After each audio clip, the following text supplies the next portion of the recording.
Managers. What's your best, "Oh, well, I have to fire you now" story? We had a sales incentive that my team hit their target for, so we all went out to an island resort for a day to hang out, play volleyball, and ride quad bikes. At lunchtime, we put on a modest bar tab for our 50-odd team, around 2 beers each. People started buying their own beers and having a good time without going too far over the top. One of the top sales guns, who we'll call Marky, is mingling with the team.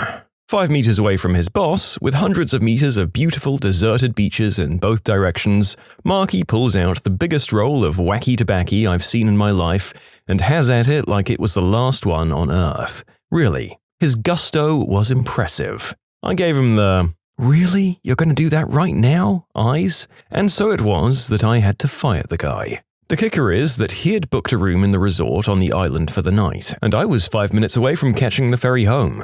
If he had waited 10 minutes to let her rip, it wouldn't have been on work time and he'd still have a job. When my employee said smoke break, I just assumed cigarette, not crystal.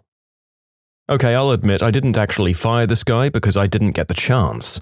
He starts work at 10 a.m. in the supermarket that I manage. At 10:04, I ask him to bring a case of Coke from the storeroom and put it on the shelf. At 10:06, he comes back from the store without the Coke and said, "I didn't know this would involve manual labor," and promptly left. 6 minutes of total employment time has to be some kind of record. I used to run a sports bar a few nights a week. One night when I was off and the owner was supposed to be there running things, I got a call from one of the bartenders telling me that I needed to come in. When I got there, the owner was sitting in a booth in the back corner, passed out, completely drunk. One of the bartenders was also so drunk that he was staggering around breaking things. The kitchen staff had walked out, and one of the waitresses had burned herself trying to cook something, and the doorman was apologizing to an irate group of sports fans. Apparently, the owner and the drunk bartender had started pounding shots, the owner got drunk and screamed at everybody, and the cook and dishwasher had walked out with food still on the grill. I sent the drunk bartender home, sent the waitress to the ER, cooked up a bunch of the food that was prepped and sent it out comped, closed the kitchen, comped around on the house, and we ended up having a fun night. Didn't make any money for the owner, but it was fun. After we closed, I took the owner home, and by then he was sober enough to be remorseful. He decided on the spot to hire me as a full-time manager and asked me to hire an assistant, and pretty much stayed out of the place from then on. In effect, I fired the owner. You know, for all that guy seemed like he was disastrous on site, I do have to credit him for actually owning up to his shortcomings and addressing the problem in an effective way. That would be a first for bosses who pull that kind of crap in the restaurant. I was a manager in a bank. We had a mandatory 3-day training before the person could start working in the branch. I got a call in the middle of the first day of training for my new hire. The trainer was asking where she was. I called her cell and she said, "Well, it snowed a lot last night, so I assumed the training would be cancelled. I'll just show up tomorrow." I told her that we'd need to have her start the following week because all 3 days needed to be completed in order.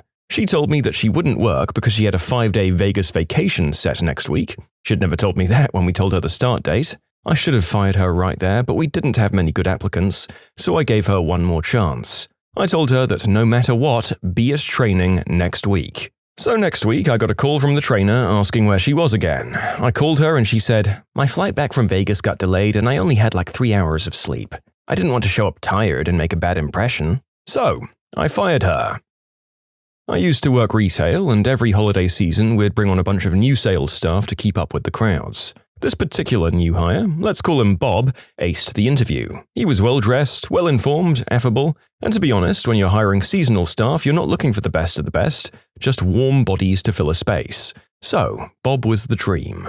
Bob shows up for his first day at 9 a.m., a full hour before the store opens. Pre-open generally involves a bit of tidying, making change for the registers, a few things like that. As the only manager in the store, I was in charge of the registers. While I'm busy flipping 50s for 20s and 10s, Bob was a few feet away folding shirts. So I drop a roll of pennies and then bend over to pick them up. When I stand back up, Bob's on the other side of the counter stuffing the stack of 50s that I just pulled from the registers into his pocket. He didn't even try to make an excuse, just gave me a whoops look and silently put the stack back on the counter. Within 5 minutes, he'd signed his termination papers and was out the door. Total employment time, 10 minutes.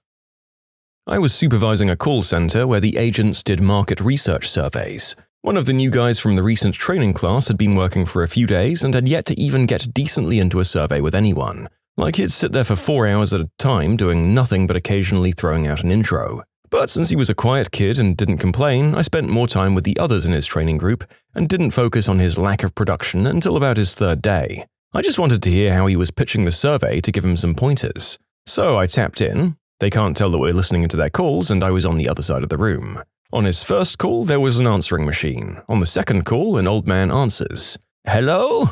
And the trainee says, "I know where you live, sissy! Sucker!" and hangs up. It took me a minute to compose myself, but I asked him to come into my office and told him, "Yeah, you can't work here anymore." I had this girl working for me as a lab technician. She was this little Chinese lady, 7 months pregnant, really nice. One day she came into my office crying. Her purse had been stolen from her locker. The lock had been cut. Her purse had contained her cell phone, car keys, green card, money, everything. Apparently it's very expensive to replace a lost green card.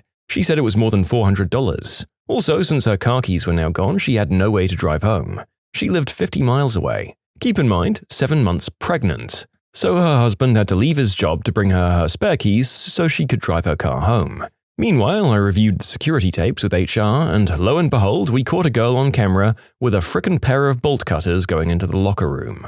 The girl we saw on the tape was one of the other lab technicians. My employee and someone the victim worked with every single day. We used the company bolt cutters to get into her locker, and we found the bolt cutters she had used. We also found food and a bunch of other crap she wasn't allowed to have in her locker. At that point, we didn't need to prove the theft to fire her, but we were going to try anyway. The next day, she comes in to get her check and we bring her into HR and show her the bolt cutters. She admits that she took the purse, the money, and the credit cards and threw the rest in the trash. We tell her that she's fired and to please wait here while we write her another check, so she wouldn't have to come back in next week to pick up her last one. While she was waiting, we called the cops who came in and arrested her. She took the cop back to her apartment where she gave them the purse which she hadn't thrown in the trash after all. She ended up getting deported to Mexico.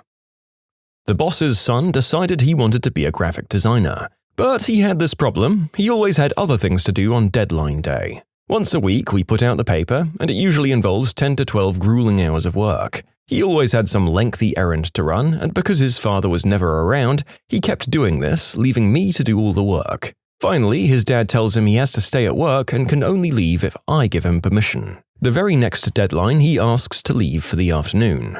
"Call your dad," I told him. "I'm not asking Dad, I'm asking you," he says. Oh, then the answer is no. He got highly angry and finally yelled at me, "Your attitude sucks." 2 days later, he waltzed in, sat down, put his feet up on his desk and hands behind his head and says, "We need to talk about your attitude." Somehow, I refrained from killing him, but I told him I'd never speak to him again. His father backed me up and he was done. Last I heard, the entitled little bag of crap manages a Radio Shack. Perfect fit.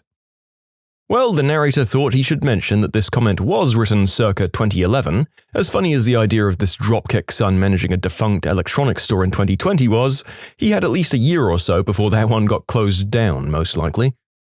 Had to fire a guy who was caught whacking the mule at his desk. Worked in an open-plan office. Got caught out by an admin lady sitting opposite him. Looking into his internet history, he was reading a very racy bit of text about a group who liked to keep their bedroom activities in the family.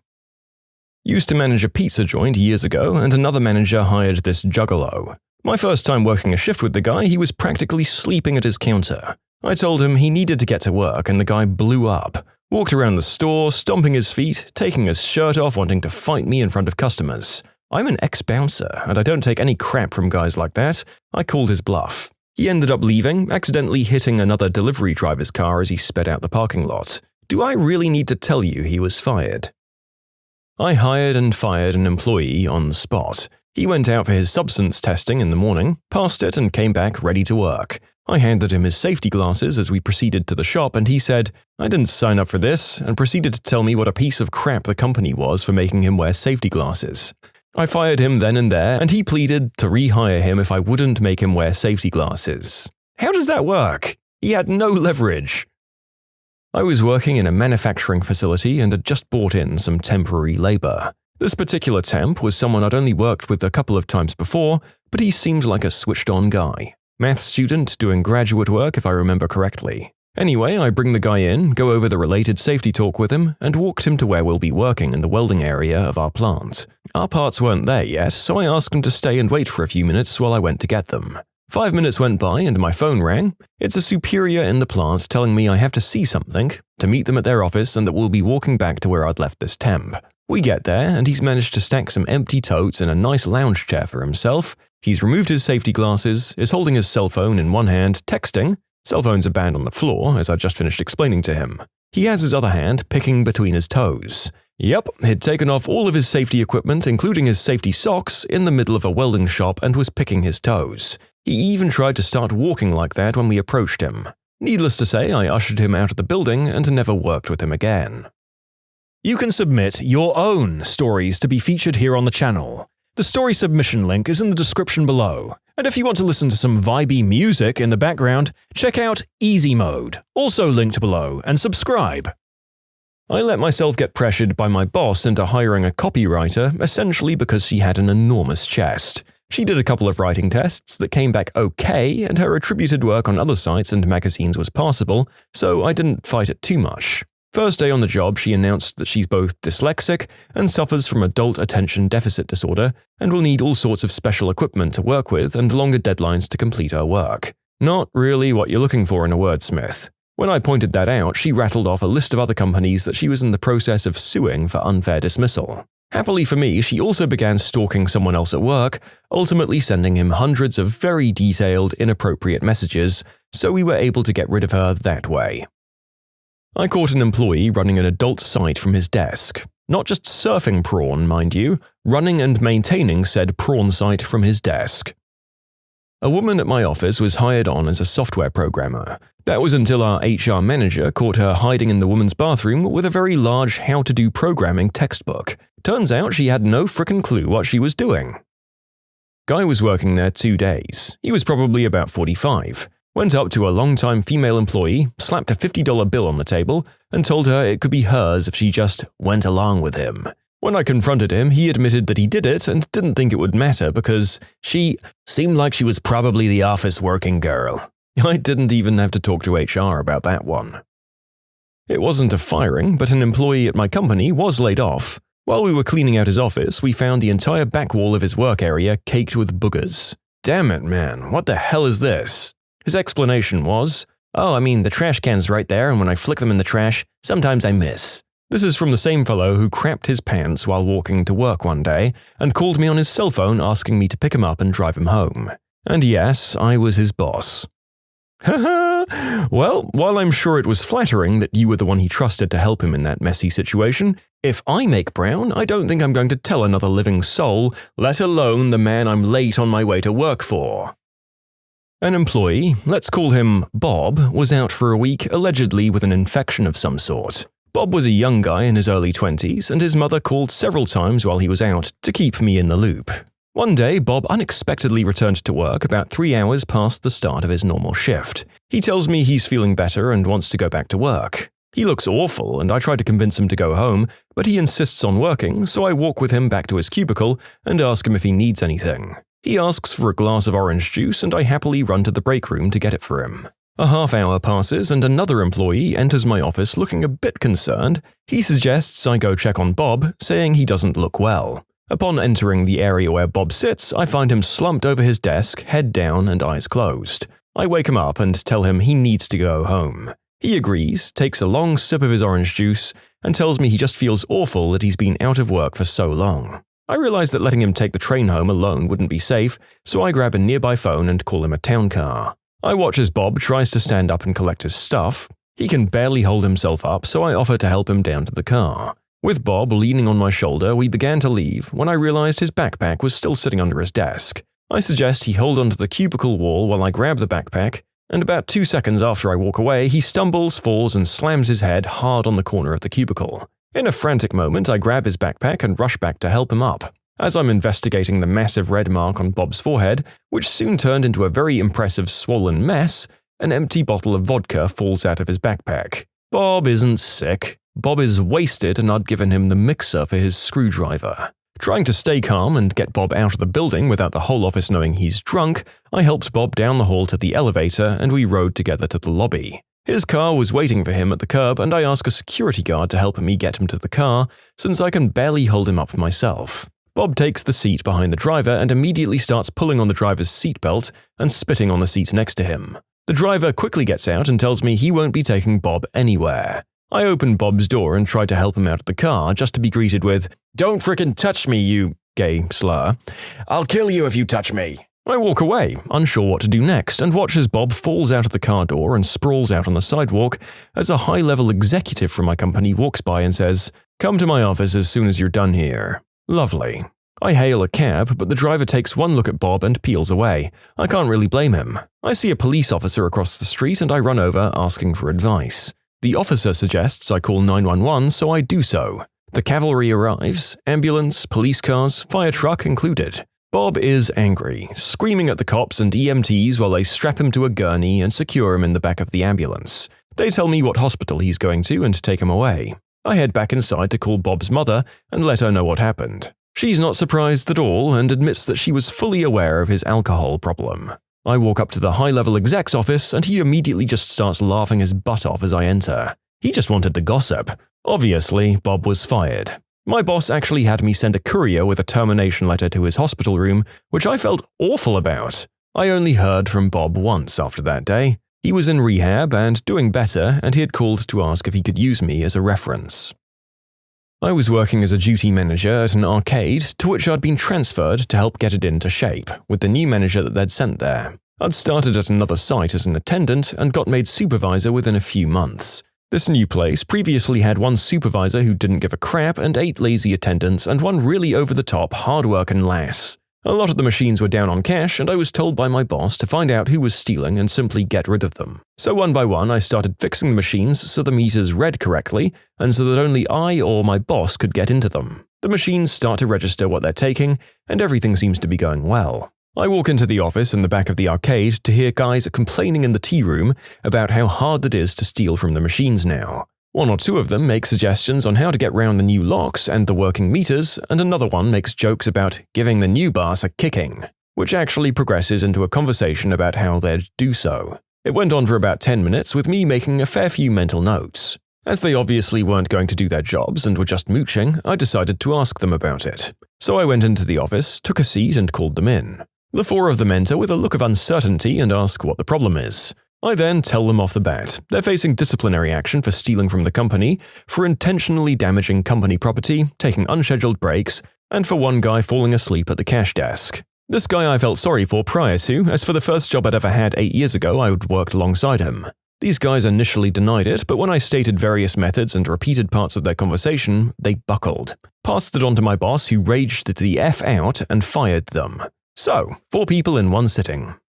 Well, look, I know service jobs suck, but if you ever find yourself having a conversation along the lines of, "We need to figure out new ways to steal from the tills and then implement X steps while we beat the crap out of our new boss, who actually seems to give a crap about making it work again," maybe you should examine whether you really get to be upset when you're fired.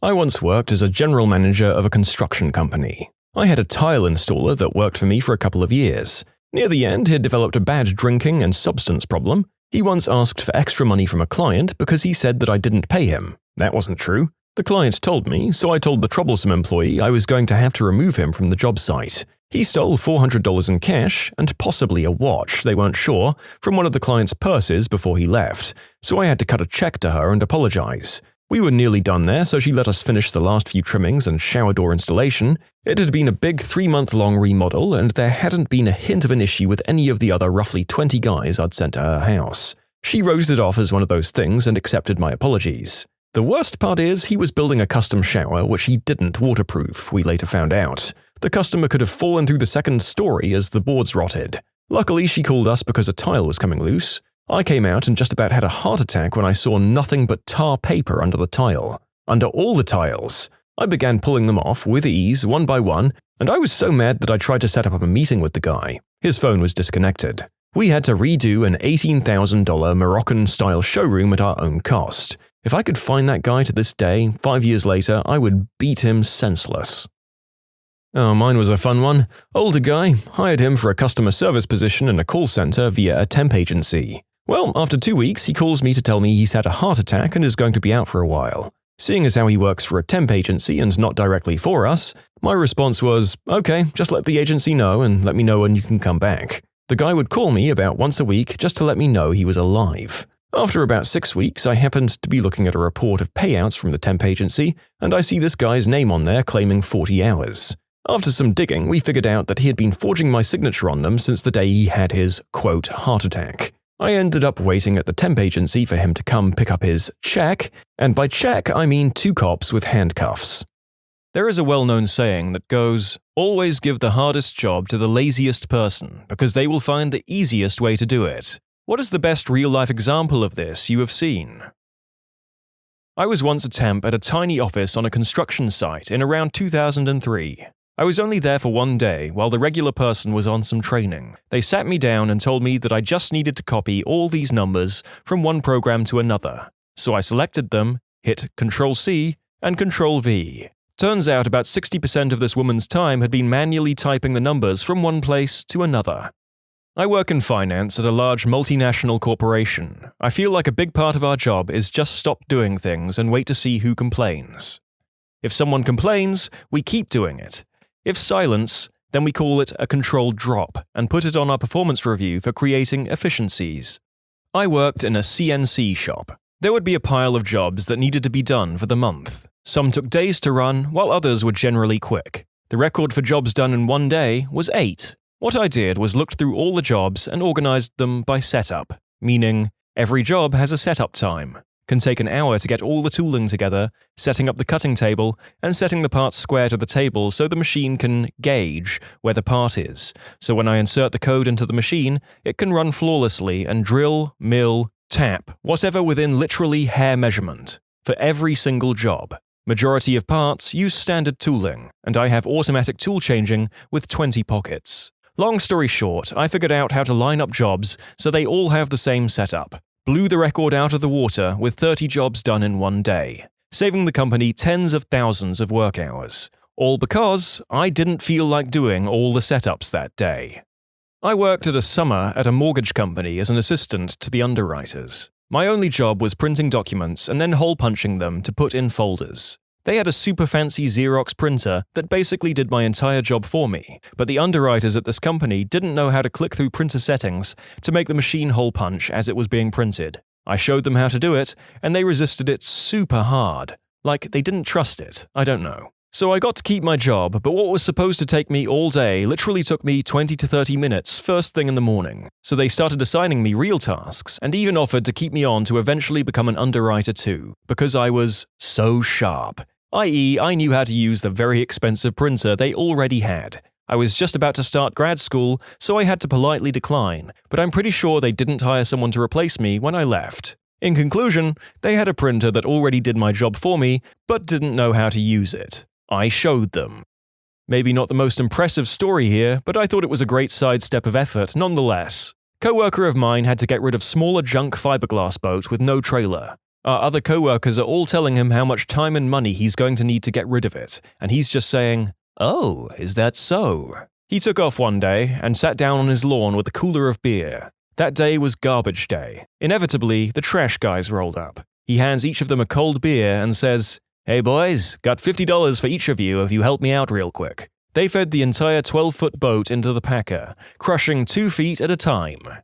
I used to process HSA claims around 10 years ago. One system we had to use back then was an old-as-hell terminal program that took 4-line items per page. That's it. For a usual claim, no big deal. Not too hard to keep track of things over 2 to 3 pages for a longer claim. Most fit on 1. However, we had the dreaded shoebox claims. This was the person who saved up every receipt all year in a metaphorical shoebox and sent everything in once a year to empty their account. We hated them.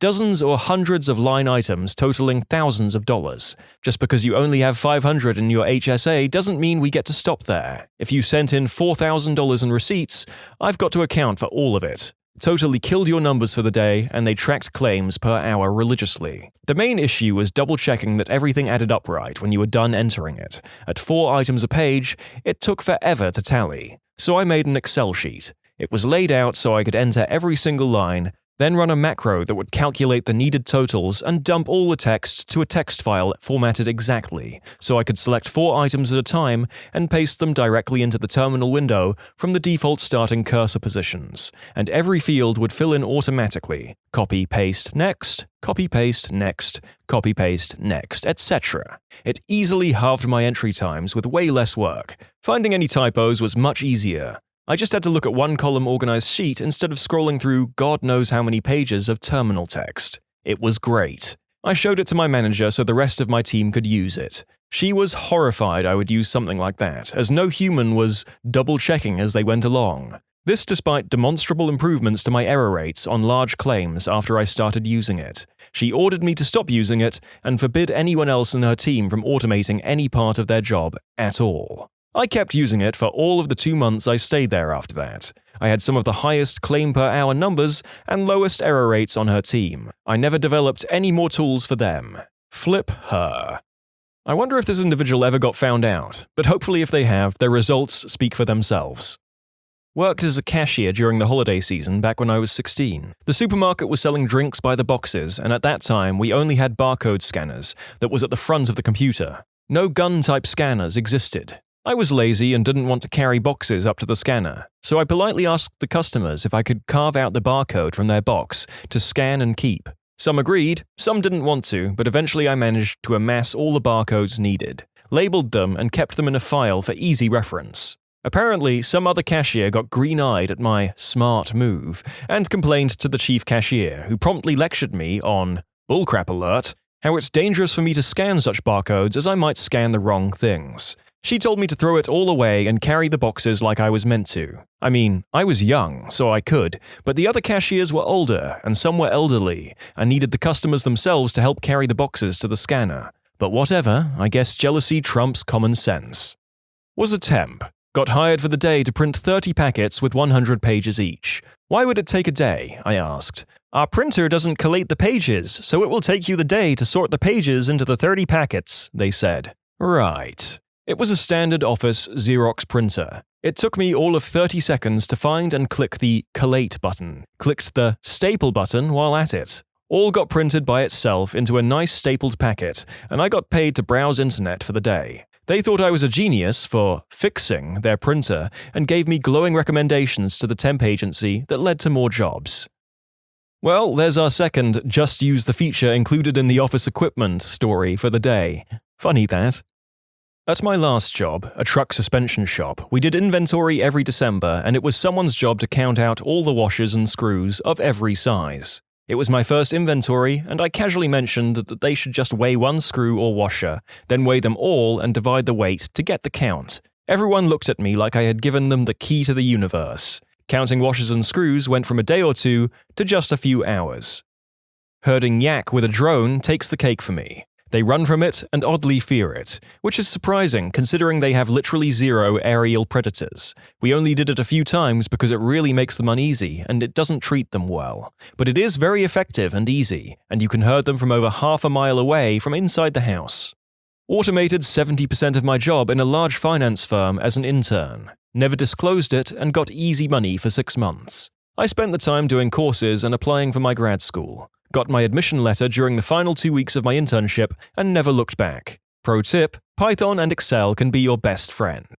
Worked in a huge hotel by the airport. We had a layover with over 400 people. I think we were 3 employees. They had buffet for dinner and then left to go to bed since it was 1 or 2 a.m.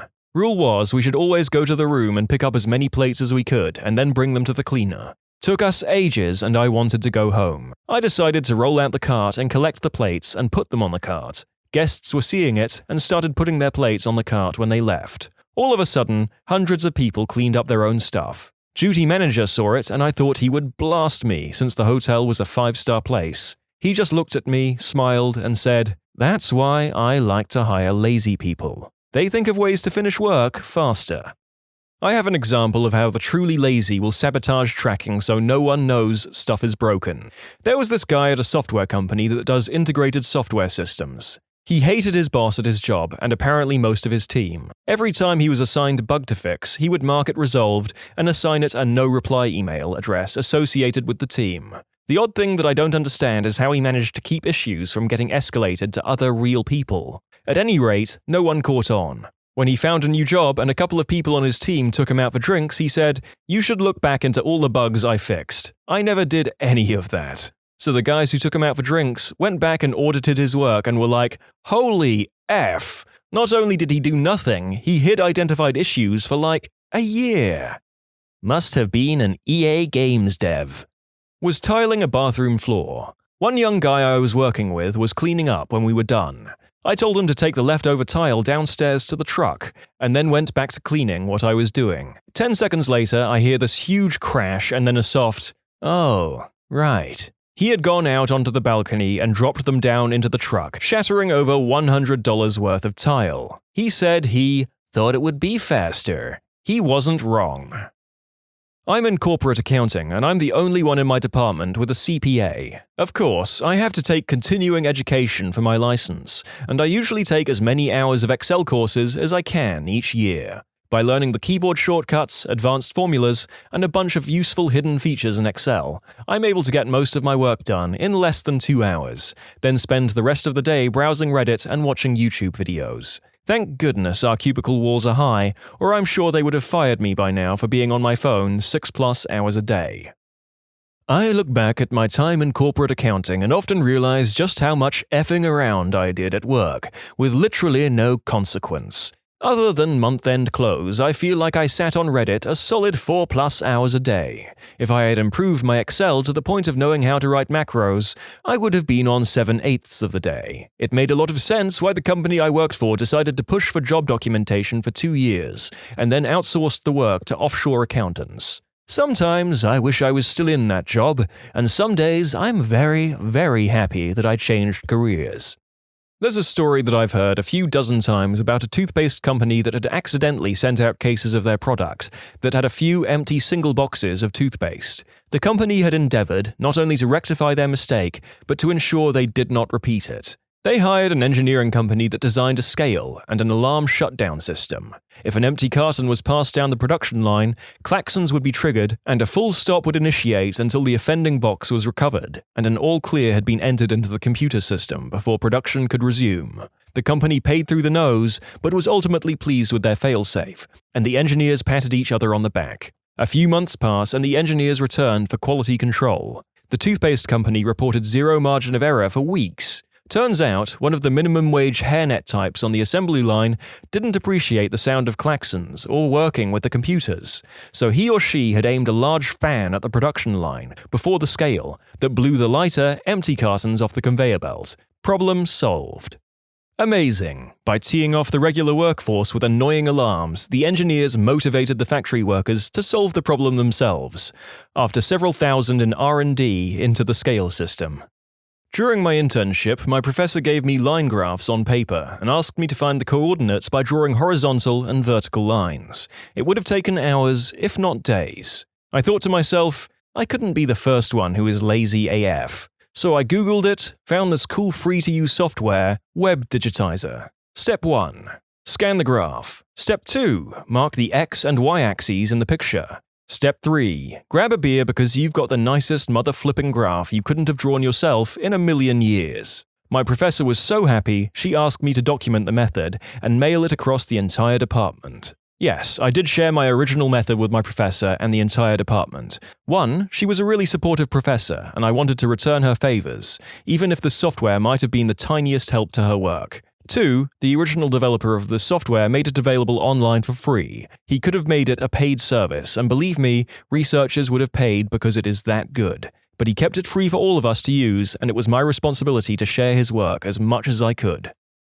Got hired into a plant that just got a new big job building stuff for the military. My job was materials associate, which basically meant I drove a forklift and staged parts that were built. The engineers came up with a floor plan for all the parts and where they needed to be staged. They used fancy lasers and measuring devices and built it all in CAD. After telling them it wouldn't work, they said, "Well, let's see you do a better job." I organized the 50,000 square foot warehouse so that each part was close to the machines that used them. It followed the first in, first out method, and each department knew where their parts went when they were done making them, by putting up signs and whatnot. After that, my job was basically pointless because the warehouse ran itself. I decided to teach myself how to use the welding robots in my downtime. Fast forward 3 years and now I'm an automation engineer at one of the largest parts suppliers in the industry. P.S. Robots are very easy to learn and operate if you're struggling to find what you want to do in your career. Places are hiring with minimal experience too because there is a lack of people in the automation field. Get a 1-year college certification in mechatronics and you can make around $40,000 to $60,000 starting, depending on location. Back when I was a cashier at Borders, we had to keep a certain percentage of Borders rewards transactions. I was good at my job and was able to get into the high 80s, low 90s every month by being a good salesman and convincing them to get it. There was another guy I worked with that had an insanely high percentage, and I didn't understand how he did it. We later came to find out that he would just swipe a card and put it into people's bags without saying anything about it. He got caught and was given a warning and put on probation instead of being fired for cheating. Fast forward about a month and I find out he's getting promoted to work on the floor with all the movies and stuff. I could not believe they promoted him after all that stuff and looked me over, someone that was actually a hard worker that did a really good job and often would have people compliment me to my managers. Then again, the management there was crap. I eventually got fired from there because the guy covering for me while I was on vacation got fired, and they somehow expected me to know and come in. In high school, we do 4 book reports every year. A friend of mine did his on each Lord of the Rings book and The Hobbit freshman year, and turned in the same 4 book reports for the rest of his time in high school. You switched English teachers every year, so nobody ever caught on. I was never brave enough to try the same thing. I once ordered a painter to paint my bathroom walls. His price was pretty extortionate for the small job, and he only had a relatively small brush to complete it. It was a pretty lousy paint job because of the small brush, so a few weeks later I finally convinced myself to get another painter, but just a cheap one to go over the bad job done by this other guy. Instead of using just a brush, he had a huge roller, and consequentially got the job done much quicker. He did a great job and charged significantly less than the other guy. Lee from Lee's Painting, wherever you are, thanks. I was once on a US military ship having breakfast in the wardroom, the officer's lounge, when the operations officer, OPS, walks in. This guy was the definition of not a morning person. He's still half asleep, bleary-eyed, basically a zombie with a bagel. He sits down across from me to eat his bagel and is just barely conscious. My back is on the outboard side of the ship, and the morning sun is blazing in on one of the portholes, putting a big, bright circle of light right on his barely conscious face. He's squinting and chewing and basically just remembering how to be alive for today. It's painful to watch. But then zombie OPS stops chewing, slowly picks up the phone and dials the bridge. In his well-known, "I'm still totally asleep" voice, he says, "Hey, it's OPS. Could you shift our bar pat? Yeah, 165. Thanks." And puts the phone down, and then he just sits there, squinting, waiting. And then, ever so slowly, I realize that big blazing spot of sun has begun to slide off the zombie's face onto the wall behind him. After a moment, it clears his face and he blinks slowly a few times, and the brilliant beauty of what I've witnessed begins to overwhelm me. By ordering the bridge to adjust the ship's back and forth patrol by about 15 degrees, he's changed our course just enough to reposition the sun off his face. He's literally just redirected thousands of tons of steel and hundreds of people so that he could get the sun out of his eyes while he eats his bagel. I am in awe. He slowly picks up his bagel, and for a moment I'm terrified at the thought that his own genius may escape him, that he may never appreciate the epic brilliance of his laziness, since he's not going to wake up for another hour. But between his next bites, he pauses, looks at me, and gives me the faintest sly grin before returning to gnaw slowly on his zombie bagel. In high school, I had an absolute butthole of a teacher. He gave me a binder that had the name, address, phone of every student in the entire district, including the names of all their siblings. I was to type this in even though it was already printed out. I asked if it was already printed, why was I typing it? He said they paid an outside firm a bunch of money to do it, but the state pulled the funding and the firm refused to provide the files. And now the district didn't have the money to do it again, but they still needed the data. I was super teed off about how tedious of a job I was given, and complained to no end. He knew that I was the winner of a typing contest and agreed that this one project would be my entire grade for the semester. If I could manage to get it all entered into the computer by the end of the year, I'd get a passing grade. If not, I'd fail. After about 2 hours of data entry, I decided it was a bullcrap job and downloaded OCR software, scanned the whole thing in, and spent a day or two correcting scanning mistakes. My plan was to spend the rest of the semester goofing off and pretending to work. That lasted about a week before the teacher caught on. He then proceeded to start giving me more stupid, tedious work and said the previous deal was now off. I found out that part of the reason the deal with the consulting firm ended badly was his fault, and told him I was going to the school board with this information. We decided on a new plan. My grade for the semester would pass as an A, but I had free time to take on other classes the teacher offered. I used this free time to complete 1.5 other courses. In conclusion, my laziness got me 2.5 course credits in the span of time that I would have only gotten 1. Students, what's your, well, that happened moment in the classroom? At my school, we sometimes have dogs come and check the lockers for illicit substances. They always announce it like, "Teachers, please do not let students leave the classroom for the next bit of time." Everyone knows what it means, and one kid in my class grabbed his bag and jumped over 3 desks and ran out of the classroom. Turns out he was an entrepreneur of sorts. A physics class in community college. Professor was explaining conservation of angular momentum and had a kid sit on a tall chair that spins. He then had the kid hold 2 books out with extended arms and then spin as fast as he can before telling the kid to pull the books in close to his chest. Think of a figure skater and how they spin really fast. The kid immediately turns into a blur and the stool/chair starts to tip slightly until it rockets from under him like it was shot from a slingshot. The kid slams into the floor as if he got choke-slammed, and his head hit the floor in a way that sounded like someone dropped an overly ripe melon. The look on the professor's face said, "Well, that was a good run. Guess I have to find a new career now." Kid turned out okay, and everyone got a laugh, but it genuinely looked like I just witnessed a death. This wasn't my class, but it was the talk of the school for a while. A well-liked teacher gave her class a free workday and offered to play some music. Upon opening her iTunes, she found a file named Transformers MP4. Curious, she opened it. It turned out to be a hardcore adult flick that blasted through the entire class at full volume. Panicking, she couldn't figure out how to shut it off, so she ran the laptop, open and still blasting at full volume, down the hallway to the office to reduce exposure to students. It turns out the superintendent's son used one of the shared servers to browse and download the video, so it was accessible by every computer connected to the school network. The superintendent resigned a couple of years later.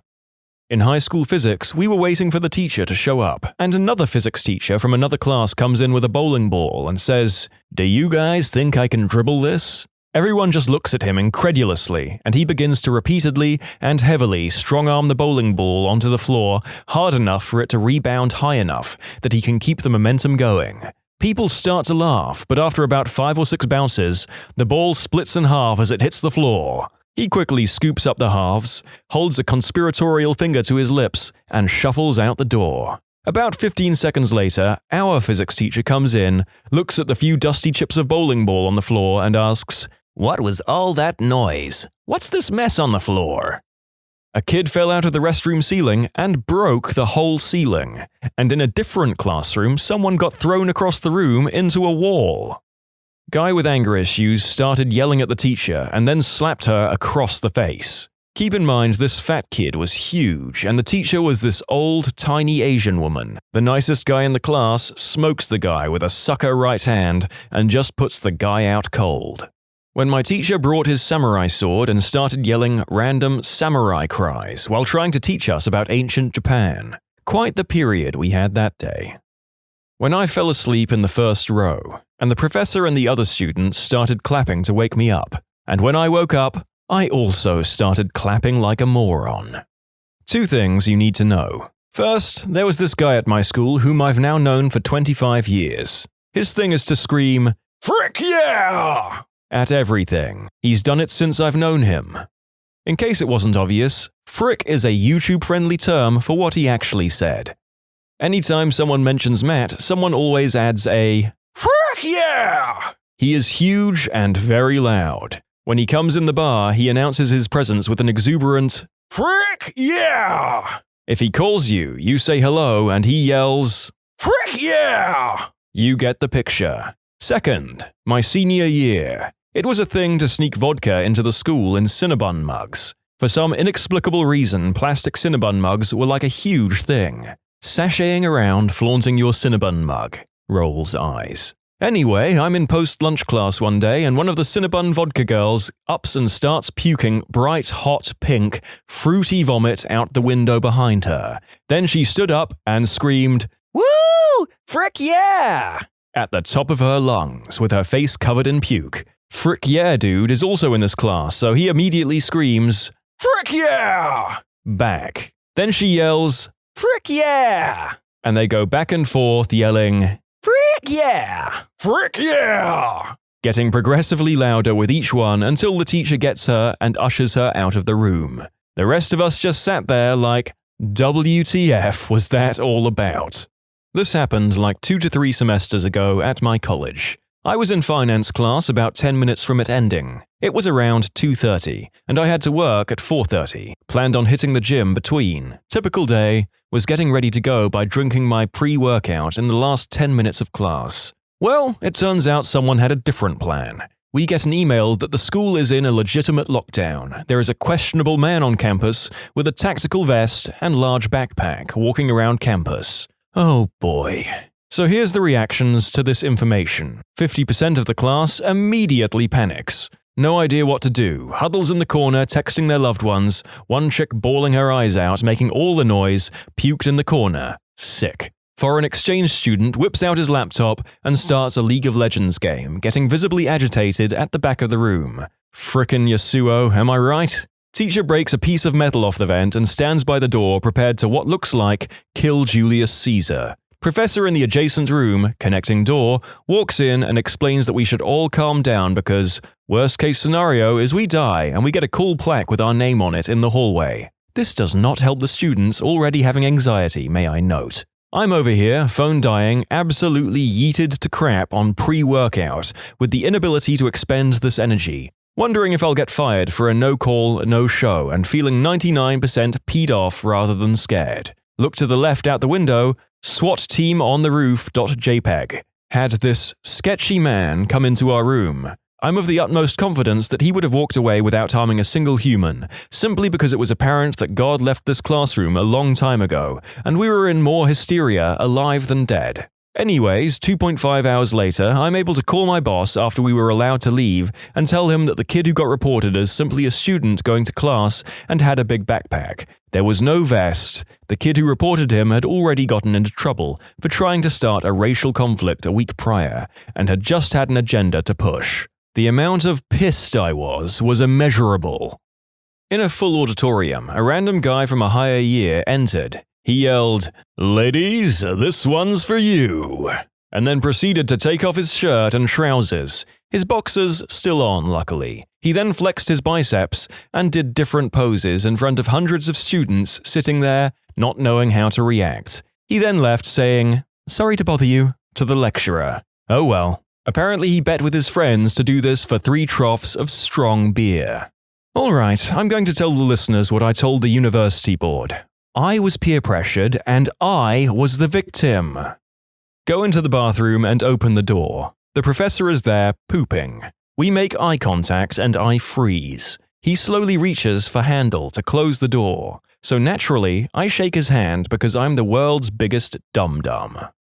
Not a student anymore, but we had a supply English teacher that had the good old habit of liking a little drink in the classroom. He used to pull a small bottle of vodka out of the drawer and take a small sip every few minutes while trying to be sly about it. Well, after a while, one of the students told a teacher about it, and then the supply teacher was found on his lunch break watching Netflix and drinking a glass of wine in the classroom. Funny thing is, he stayed on as a teacher for another 3 months before being totally kicked out for a similar thing. 9th grade, for reference. Everyone was being super loud, so we were pretty much unable to discern anything short of our own table. Just as the teacher is coming in and everyone is quieting down, this one kid just loudly talking and telling this one girl, who looks really effing uncomfortable, "It's 4 inches," with the most proud voice ever. "Some of the guys in my school were bullcrapping loudly before class, and one of them said pretty loudly, 'Yeah, mine's huge, effing gigantic, like 6 inches of man meat.' The guy he was talking to just kind of gave him a funny look and one said, 'Dude, 6 inches is like average.' Saw a kid die on the inside that day. You know it's bad when you exaggerate and your exaggeration isn't really impressive." I took business English my senior year of high school. We had to do a presentation on a made-up business. 2 kids did a presentation on a frozen yogurt place that was like make-your-own yogurt thing. You would squeeze the flavors and stuff out of fake cow udders. Straight from the teat was the name of the business. It was a long day. Gentlemen, I'm interested in franchising. Freshman year of college, I had one professor who would randomly call on students in class, and if they didn't answer correctly, he would proceed to give them a roast in front of the whole class for their lack of knowledge on the subject material. I was in the class with a few of my good friends, as it was a prerequisite that we all needed to have. Even though we got our fair share of roasting from him as well, we all thought it was funny, and knew it was his way of making sure the students are engaged in the lecture. About halfway through the semester, he called on one person, and after she incorrectly answered, he started to casually roast this student. At this point, another girl raised her hand to get the professor's attention. After he called on her, she proceeded to vocally berate him about how he was treating us all like children, as well as call him every vulgar word she could think of. At this point, he's shouting back at her too, complete with all the same vulgarities that she used on him, and me and my friends are just sitting in the back, laughing under our breath while simultaneously being completely dumbfounded that this kind of stuff actually happens in college. Finally, he yells at her to leave lecture. She obliges, and as soon as she is out of the room, he proceeds to roast her even more to the class. It was so odd to see something like this, especially since I had just come from high school a few months before. Man, college is wild. Ex-student here. This was a long time ago. We sent whispers around the classroom to all drop our books on the ground, pretending it was by accident when the clock on the wall hit an exact time. When it happened, our teacher was in the middle of writing on the chalkboard, and she turned around, shocked, to find us all picking up our books. She cried after that, and we all started to feel really bad. Learned later that she had just had a miscarriage and was just trying to get through her day and not think about it. We broke through that face she was putting on by accident. Sorry, Teach. We didn't know you, and we all liked you. I'm sorry for the emotional whiplash there, folks, but since I found this story, I haven't been able to stop thinking about it while writing this particular episode. So there it is. I went to a small college and our classroom sizes were very small, 15 to 25 people, so we got to know everyone pretty well. There was this one guy who came in so high that he fell off his chair. Thankfully, the professor was relatively chill, so she let him go home. Not my story, but my friend told me how on the first day of class, during introductions and icebreakers, this girl got up and ran toward the door. She didn't make it and threw up all over the place, looked around her, and completely horrified, left the class. She came back for her stuff later. I have the same reaction to icebreakers. Tell us one fun fact about yourself. Also, another time, my professor knew I was turning 21 the night before, and when I came in the next morning, completely hungover and dead, he and the whole class applauded me. It was nice. Back in 8th grade middle school, we had this really cool and chill US history teacher. He never raised his voice and was pretty laid back about class and work. He taught in a storytelling kind of manner, and I don't even remember annotating any document in his class. Well, we had that one kid. In this story, I'm going to call him Jim. Jim was always late to class and never turned stuff in. He was that one really cringy kid that everyone either hated or pitied. My teacher never really got fed up with him and would always show his distaste for him in his facial expressions. My teacher normally would pull him aside to talk to him about his tardiness or missing assignments. Jim would say he would be earlier/do the assignments, but he never did. One day, Jim walks in late again. My teacher is about to start teaching, and then he turns and sees Jim walking in. Well, this time, my teacher wasn't so happy about it. It was the middle of the school year toward the end, and my teacher must have gotten so fed up with Jim at that point. My teacher yells Jim's name at the top of his lungs. He normally had a boomy voice, but when he yelled, it amplified 100 times over. The ground literally shook when he yelled, and I'm sure they could hear him downstairs at the other end of the school. Our school wasn't that small either. For the rest of the class period, about 30 minutes, literally it was dead silent. Everyone was still kind of shocked from it. Someone asked, "Meth, can I cook it?" in chemistry. Another person asked our math teacher who was going home to Canada over break if she could threaten to kill his mum who lives there. Same person told the same teacher that he couldn't do the work because he has 100 extra chromosomes. He doesn't. She responded by saying, "That explains why you look like that." As somebody who seems to just have a really strong idiot magnet located within their person, I sympathize heavily with these teachers and their rotating clown show of students. I remember being maybe in 2nd grade and this one kid in our class kept yelling trash through the window at some 10th to 11th grader that was standing outside our windows. Our window was easy to climb in and out as it wasn't placed at a high level from the ground. Dude that was standing outside got annoyed with him, I guess, and just jumped on the windowsill, which was pretty wide, and said something along the lines of, "You kids should not be saying things like this. I'm older and won't do anything, but someone in this life will at some point if you keep this behavior." Then went back to his friends or whatever like nothing out of the ordinary had happened. Our whole class of 2nd graders was shocked. I know it would have been more interesting if I remembered the details, but it happened a long time ago. Okay, so this happened a while ago, so I might not have all the details. So I was on the school bus and we weren't allowed to eat on the bus. So the kids behind me were talking about lunch tomorrow and one of them said, "Yeah, I can bring bacon." I was hungry, so I said, "Bacon? Who's bringing bacon?" The bus driver overheard me, but didn't know it was me, stopped the bus and yelled, "Bacon? Who has bacon?" Then he walked down the aisle and looked to see who had the bacon. It was so funny, but you kind of had to be there.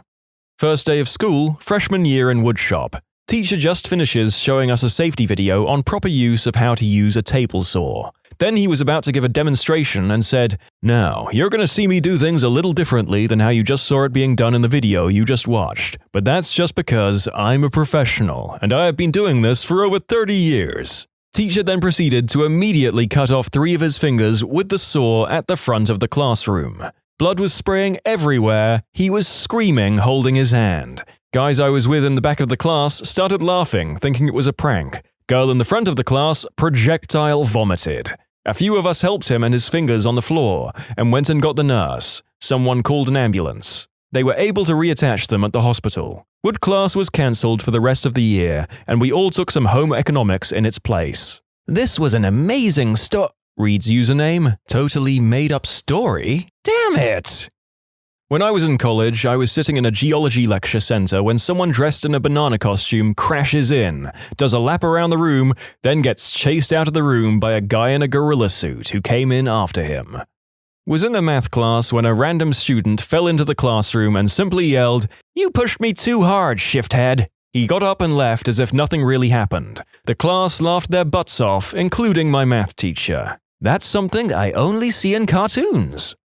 In high school, this big-sized metalhead was always late for the first class period of the day because he was hanging out in the hallway with his girlfriend for too long and never gave himself enough time to walk to the classroom. My teacher was a real laid-back kind of guy and had a flowing sort of teaching style. He really didn't mind, but one day he got annoyed because he knew the reason. He told the dude that he could say goodbye to his girlfriend a few minutes earlier and get to class on time. There was a little back and forth as this metalhead attempted to bluff and lie his way into some type of excuse. The teacher wasn't having it and said that he had to come to class on time once. He said, "You have to do it once. If you don't get to this class on time tomorrow, you're going to have to stay after school for detention." There was back and forth as this metalhead attempted to determine the seriousness of this threat. It seemed pretty serious. The teacher said he'd make the kid help clean the classroom. The next morning, we're all in there, the bell rings, and the teacher opens his mouth to speak. Suddenly from the hallway is the thunderous sound of someone wearing heavy boots running down it toward the room. Accompanying this is a deep-throated scream. No! The teacher looks at the class in shock as the door flies open and there is one last thunderous clap from a boot being stomped as the metalhead enters the room. Out of breath, this kid casually walks to his seat and says in his deep raspy voice, "I don't know what they're screaming about out there." I doubt that anyone else in the school could have yelled like that. There was a guy who sat in the front row of one of my classes when I was in community college. He would just bring fresh vegetables and just eat like a squash and cauliflower raw during class. Oh, persistent loud lecture eaters, how I haven't missed you, or the universal strong body odors your community of public munchers seems to share. 2 girls in a fight. One of them German suplexed the other into a table. I know that sounds like wrestling, but my teacher in 8th grade had an old wooden table next to her desk to hold extra books and stuff. Girls fought over a dude, I think, and after the slapping and hair pulling, it happened. This is in a college lecture hall, but with not too many students. During class, we heard female moans. At first, we each thought that they were hearing things, so nobody responded. 5 minutes later, the moans got even louder, and we turned around to the source. We thought it was probably someone watching an adult movie who accidentally forgot to plug their headphones in. The dude was 1 hand deep into the girl sitting next to him. Her short skirt was hiked up.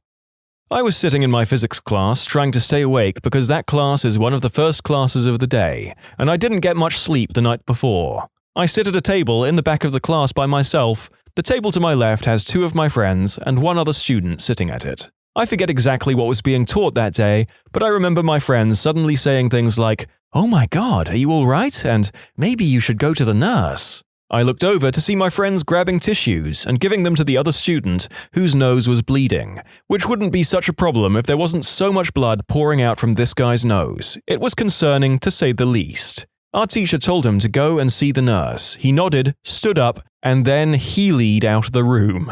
It was probably the weirdest thing I have seen in a while. What's the smallest amount of power you've seen someone abuse? Worked for a small computer repair company, 4 people total. The boss, 2 grease monkeys, we did all the small stuff like reformats and virus removal, and the secretary. It was awesome. I loved that job. The boss and my coworker were super chill and helpful. But the secretary, we'll call her Lorelei, was a different story. When I started working, I got a text from an old friend of mine warning me about her. Apparently, I had been hired because he had just been fired because of her. Okay, I thought, but she was great, very helpful and nice. She'd bring us Starbucks once in a while and other little niceties. Maybe my old friend had been the problem. Anyway, life was great. The months passed and things started to change. The nice secretary came out one day and told us she was no longer a secretary, but the office manager, and berated us any time we didn't call her the office manager. It was strange, but whatever. A little while later, I got called into the boss's office where she is standing right next to him, like Iago perched on Jafar's shoulder. She tells me my work priorities have been shifted. I was no longer allowed to work on any computer that came into the shop or go out on service calls. Instead, she said, I was to monitor and report on our customers' server activity. Okay, I guess this must be important. For the next week, I'm confined to my desk and printed out small batches of computer jargon that made very little sense and took less than an hour to do. When I asked what else I should do, she would intervene before my boss responded and tell me to try and improve the reports, whatever that meant. The next Monday, she calls me into the office again and says I'm on work probation. I have 3 weeks to be more productive or I'll be fired. Apparently, I wasn't doing enough to earn a paycheck. I did my best to make the reports as readable as possible, and when no one was looking, I'd finish up clients' computers that were on the workbench. Simple stuff like clicking next after a virus scan, until she caught me and reprimanded me for half an hour about how I don't have permission to do anything outside my job description. I gave up, sad to admit. I could see the writing on the wall. I spent the last week goofing off on my computer until the next Monday. I get called into the office. There's the boss I once respected, sitting like a beaten dog, and Lorelei, sitting like a queen in her place. She tells me I haven't improved my performance, and they're sorry, but here's my last check. Goodbye. I turn to my boss and look him square in the eye and ask him if he really agreed with it. He slumps his shoulders and said, kinda. I went home and texted that old friend asking him what happened when he got fired. He told me pretty much the same story I just went through. Later on, I hear they hired some other kid to take my place. Same thing ends up happening to him. Jeez. Sorry for the novel, I don't talk about this very much. I guess it feels good to let it out. As a closer, she eventually got fired after trying to get rid of the best tech guy they had. My coworker/superior. I think my old boss finally grew a spine. She ended up leaving her husband and 2 daughters for another woman who eventually left her. No idea where she is now. Don't care. Maybe it's just me, but when someone in a non-military setting insists that I call them by their job title, it immediately makes it 10 times harder to take them seriously. I had a coworker who cheated when she played games with 3-year-olds. When the kids called her out on it, she would deny it and say that she was a teacher and whatever she did was allowed in the game. Her entire self-esteem seemed to be dependent on winning games designed for preschoolers. When people used to quit at my old company, I'd let them click the mouse button to deactivate their AD account on the last day. Everyone loved it because it was a single act that meant closure. A teacher in high school tried to send me to the office for having an electronic device out in the hallway. The device was medical equipment, and after I explained that to him, he told me he didn't care because I'd still broken a school rule. Needless to say, I didn't get in trouble. For a bit of context, this all took place before school even started, and there were plenty of kids waiting in the halls for class to start. I'm diabetic, so I was using my insulin pump when this teacher walked past. I didn't end up going to the office because my awesome broadcasting teacher heard the other teacher shouting in the hallway and came out to see what was going on. I did a lot of work for my broadcasting teacher before and after school, so he knew me pretty well. He didn't even wait to find out what was going on before he told the guy to stop shouting and to leave me alone. And since the butthole teacher only picked on students, he left without another word, no repercussions. I worked at a small retail store with a manager, an assistant manager, and me, the employee. The manager loved me. The assistant manager loved me some days and hated me others. One day, when the assistant manager was in a particularly hateful mood, she threatened to recommend the manager that I be fired. I said, "Why? The manager loves me and I'm a good, reliable worker. She would never fire me." And she said, "Yeah, I know she wouldn't, but as assistant manager, I have the power to recommend you get fired." My high school did an end-of-year celebration on campus during school time. It was just the graduating year and the year below us, so it wasn't that disruptive. But to prevent it getting out of control, the school hired 4 security guards. One of them decided to lock all gates at the end of the day. We couldn't leave unless we exited through the office. I'd say there were around 700 students, and he just refused to let us leave, until another security guard had to fight through the crowd to let him know he was just being a jerk. He unlocked the gate I was at, and then unlocked the others.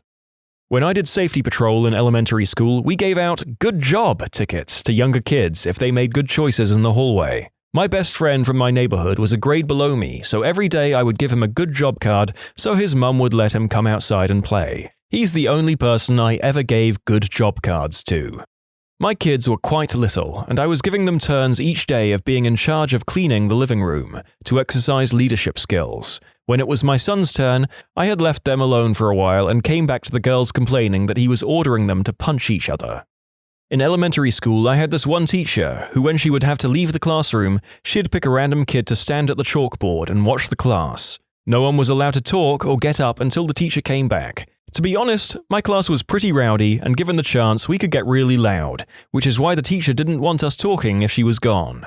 If you talked or got up, your name went on the board and you'd lose 5 minutes of recess. Then, tally marks would be added if you talked or got up again, and you'd lose an additional 5 minutes. And if you got enough, you'd start losing time on the next day's recess. One day, she picked this one kid. We'll call him Cole. Cole gets up there and he's slowly looking back and forth between each of us, and if he thought someone was going to talk, he'd put their name on the board. They didn't have to do anything, and he'd put their name on the board and cost them 5 minutes of recess. He then offered those with their names on the board that he'd take their names off before the teacher got back if they held their breath until he said they could breathe. Oh boy, in my freshman year of college, we had a group project, and of course we have someone who decides to elect themselves as a leader. Okay, cool, no issues. You don't know how to code, but we can teach you. But he didn't want to. He wanted to delegate and then sit on his butt. So the 3 of us coded this flight management program while he organized meetings and set deadlines for us. He raged when we didn't finish said tasks within the time limit and went off on ridiculous rants. The kicker was that we had to include our names as comments on which part of the code we did and got graded on that. We continuously bugged him to learn just a bit to at least create the front interface or the help section, but he straight up refused. Since he didn't write a single piece of code, he ended up getting a 0 in the project. He started blaming us for not putting his name on the code and went and complained to the professor. The professor laughed in his face after he heard our story. This was a CS class. I feel like everyone has met this person in university at some point, no matter their field of study. I think most of them end up in middle management later in life. When I was first starting my job, there was this prick who worked in the office who told me he was a supervisor. He would order me around and give me extra work on top of the work I'm trying to do, and give me crap later for not having it all done. He'd make me do unsafe stuff and work in areas I hadn't been officially trained in. Someone let it slip that he's just an office clerk and not a supervisor, so the next time he walked up to give me extra work, I told him to get a real supervisor to okay it, and he paused, looked at me, took the paperwork back, and went back to the office. Didn't see him for the rest of that day. In my AP government class in high school, we had a 2-week mock congress, and they each had to propose a bill to our mock subcommittee. I was named chairman of the subcommittee. One of the leaders of the Republicans, Danny, shared the same first period with me. Our first period was really strict about being late, but if someone in the class said that you showed up and went to the bathroom, she would not mark you late. So the first thing I did was make an alliance with Danny. He covered for my lateness and I pushed his bill through the subcommittee. And we learned about real politics. Political corruption really is the gift that keeps on giving. I used to volunteer at the local library when I was in high school. Every year they had a book sale to help raise money for events. 25 cents for paperbacks and 50 cents for hardbacks. I was also working retail at this time, so I decided being cashier would be pretty appropriate. It was going pretty well. I kept the line moving and was used to the small talk of being at a register. The head librarian was busy organizing and she had one of the mum volunteers keep an eye on things. Not long after she started supervising, she came over to me and told me she didn't think it was a good idea for me to be on register. I was pretty confused by this. No one had complained, there was hardly ever a wait, there was no reason for her to think I wasn't capable. I told her it was fine, that I was used to this with my part-time job. She was still visibly uneasy and insisted I help with something else. It got to the point where she was practically demanding me to go somewhere else. Not wanting to cause a scene, I went to assist elsewhere. I found out later she thought the math of calculating the totals was too hard for children to be responsible for. Seriously, I was in AP Calc and she didn't think that I could add 25 cents and 50 cents increments. The best part of it all was that my mum went to the book sale a few years after and the same lady was on the register. She had a cheat sheet for adding up the book totals. I'm still bitter. For those wondering about the cheat sheet, it was a list of the 25-cent increments like this. 1 book, 25 cents. 2 books, 50 cents. 3 books, 75 cents, etc., etc. I had a babysitter lay out a bunch of rules, including words we couldn't say. Not bad words, mind you, but shoe was one of them, and I specifically remember being sent to my room without dinner for saying it. My brother ended up busting me out, and we locked her out of the house. Viva la révolution! I'm a receptionist at a very quiet office. To get in, visitors have to push a button that makes a loud sound inside the office.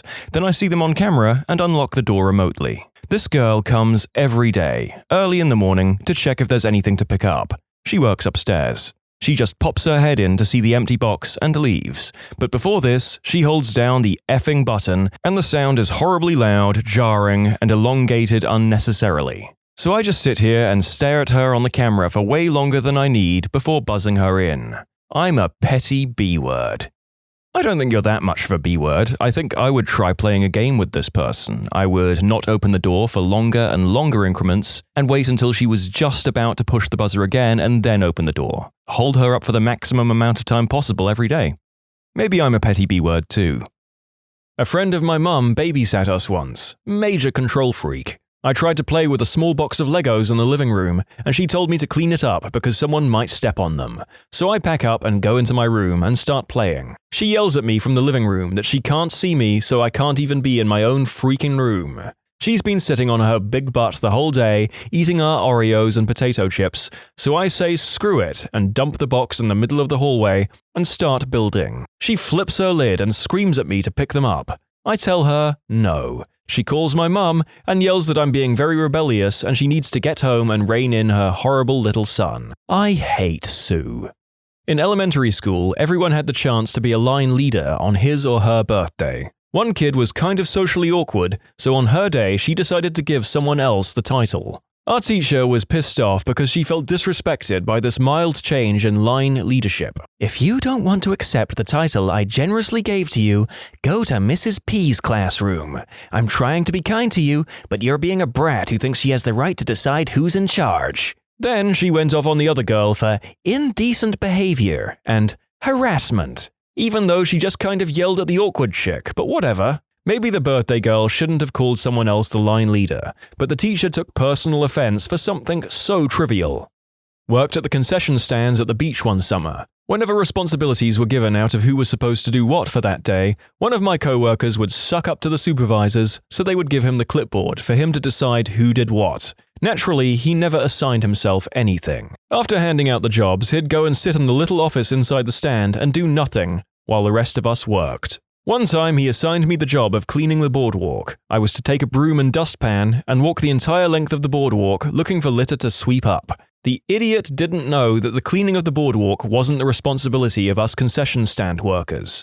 That job belonged to the workers employed by the state. We concession stand workers were responsible for the cleanliness of only the small cement patio area directly in front of our stand, not the boardwalk too. I took advantage of his stupidity and I walked down the boardwalk long enough to be out of sight of my concession stand and sat down on a bench for a couple of hours or so, resting and relaxing while he was doing the same in the office. When working fast food, I was told to scrub the bathroom floors. It was already really clean, so it didn't take long. I went back up front, and before I could say anything, my supervisor sent me back to do a better job. Went back, locked the doors, and played on my phone for over half an hour. Later, I was told that the bathroom looked really great. Easiest hour of my time while working there. I was at a completely empty airport and only needed to identify myself before I could pick up my luggage. There was no queue, so I skipped the line. That butthole at the desk made me walk back and compelled me to zigzag all around the fences where nobody was standing. And afterwards, he and a colleague laughed at me because he knew he could use his power like that. At first, we obviously didn't go back because it was bullcrap. However, he refused to help us then, so we rolled our eyes and did it anyway, just to get it over with instead of making a fuss. It was a small foreign airport and authorities would not give a crap about complaining tourists. And that, ladies and gentlemen, was the closest that small, petty airport attendant ever came to feeling joy. Anybody who is involved in running a homeowners association. Back when I lived with my parents, there was a woman on the HOA that lived across the street from us. Both houses were on the corner. She decided that there was too much traffic on the street in front of her house in the morning, so she decided to put up an official-looking sign stating that no one could turn right at the stop sign in front of her house from 6 a.m. to 3 p.m. Mind you, people were turning right at that corner because there was an elementary school located on the street behind her house, and many people needed to drive there. But she didn't care, it was disrupting her, and she wasn't going to allow it. However, I also needed to turn there to get out of the neighborhood for work, so one night, a few days after she put up the sign, I stole it. She put it up again. I stole it again. She responded by selling her house. Justice was served. I have a good friend who is on the board of his association. He is also a trained mediator and a really good guy. The board is only 3 people, basically because no one else wants to put up with anyone else complaining. This position wears on him so bad. I don't think he has actually ever delivered a written delivery, which would be a violation or order, but simply talks to people. Oh, your yard isn't mowed because your wife has been in the hospital. No problem, get it done when you can, type of guy. His stress comes from the neighbors complaining and tattling on the people next door over the smallest stuff. I honestly feel bad for him many days. My dad actually got elected to the head of an HOA because he wanted to chill it out a bit. He would get really long letters from the previous HOA head, and they were just massive rants about how he needed to buckle down on these people that had next to nothing wrong with their yards, fences, or whatever tiny BS this guy deemed unacceptable. My dad just told him TS and to stop complaining about every little thing. It was me. I was working at the tax office. Someone called up. Their return was late, so they had a $100 fine. He also owed some tax. Not a lot, but enough. So he calls up and he's telling me about how he hadn't been working this year and things were tight, and I'm sat there filling in a form to put him on a payment plan. And then I realized this was a kid from school that had bullied me. So I told him it was TS and he had 30 days to pay before he added another fine. Then I closed the form and ended the call. Wanted to relocate with my cool little rabbit. Brought a ticket and confirmed with the airline beforehand. Ticket had a comment that said, authorized to travel with a rabbit in the cargo hold. Paid extra. On the day of my flight, after security checks, some lady who's the chief service officer, which basically was a 50-year-old flight attendant, said we're not flying. The rabbit will escape and chew electrical wiring and kill us all, apparently. Also, she had no superior and reported to no one. It took a lot of tears from my SO, lots of shouting from me, and 1 hour to get her to get special approval from the captain. I don't think I could ever take the little guy back now, stuck in Germany for a few more years. That lady made the day of starting a new life extremely traumatic. Frick you, Hannah, wherever you are. Security guard at a community college. This guy was the definition of a rent-a-cop. Big, fat, awkward, no gun, and a whistle that he was not the least bit shy about using. A girl I was hanging out with needed to go up there to turn in a form, and I went with her. We got there, and the parking lot was deserted. That's when we realized it was a holiday weekend, but since we had already driven up there, we went to see if the offices were open. Sure enough, the door to the administration building is unlocked, so we go in. After walking around for a bit, we realize that all the offices are closed, so we decide to cut our losses and head out. Suddenly, from the other end of the hall, we hear, "Freeze! Stop what you're doing right now!" It's the tub of crap security guard who comes down and starts screaming at us like a drill sergeant, demanding answers for why we're in the building, accusing us of breaking in and not letting us get a word in. Finally, I just cut him off and said, "Dude, we're enrolled students and the flipping door was unlocked. If you honestly think we're here to rob the place, call the real cops, but we're already on our way out." He then yelled a couple of things about this being our only warning, etc., as we walked away from him and left. What names of people you've met made you wonder what their parents were thinking? Boss's friend named their kid Monster Galileo, followed by their last name. The nurse tried to talk them out of it. They called in child services to talk them out of it. The people insisted. Kid goes by Galileo. Honestly, I kind of like the sound of it for an adult or a performer's name, but being a kid named Monster has to be rough in school. I feel like you'd be cool as heck in elementary school if you were named Monster. Middle school would be rough, but hopefully by that time you're coasting on the popularity from elementary and just carry the awesomeness forward. It really depends on your personality. If you end up being a shy kid or do anything embarrassing, that name would be brutal to have. If you're popular or edgy, then it's an awesome name. My boyfriend's grandmother wanted to name her daughter Sunshine. The midwife said that wasn't allowed because it wasn't a real name, and his grandmother had no other baby backup names. So a few minutes later, when she heard someone down the hall screaming, "Tina," she named her daughter Tina because she couldn't think of anything else on the spot. I once met a dude named Lovey. It was a family name. I think it was especially cute because he was such a big tough guy. There's a male New Zealand weightlifter named Precious. My boyfriend was nearly called Egbert, but predominantly Egg for short. I'm glad they decided against it. I knew a guy named Engbert. I don't know why his parents would call him that because Eng means scary in our language. He was kind of a bully though, so I guess it fits. I worked at a registrar for a while, and among the birth certificates I got, some of the standouts I saw were Killer, Syphilis, and Sweet Prayer Sunrise. This last one was a boy. Any idea why someone would want to name their kid Syphilis? The father gave her both at the same time? The parents probably heard it somewhere, didn't know what it meant, but liked the ring of it. My dad knew a girl in school named Bimbo. Bimbo brand bread is one of, if not the largest manufacturer of bread products on the planet. Except it never really took off in America because we don't pronounce Bimbo like the Mexican manufacturer does. They pronounce it Bimbo, not Bimbo. As much as that might explain where the word came from, I can't imagine that being named after a brand of bread would have been much more preferable to the girl.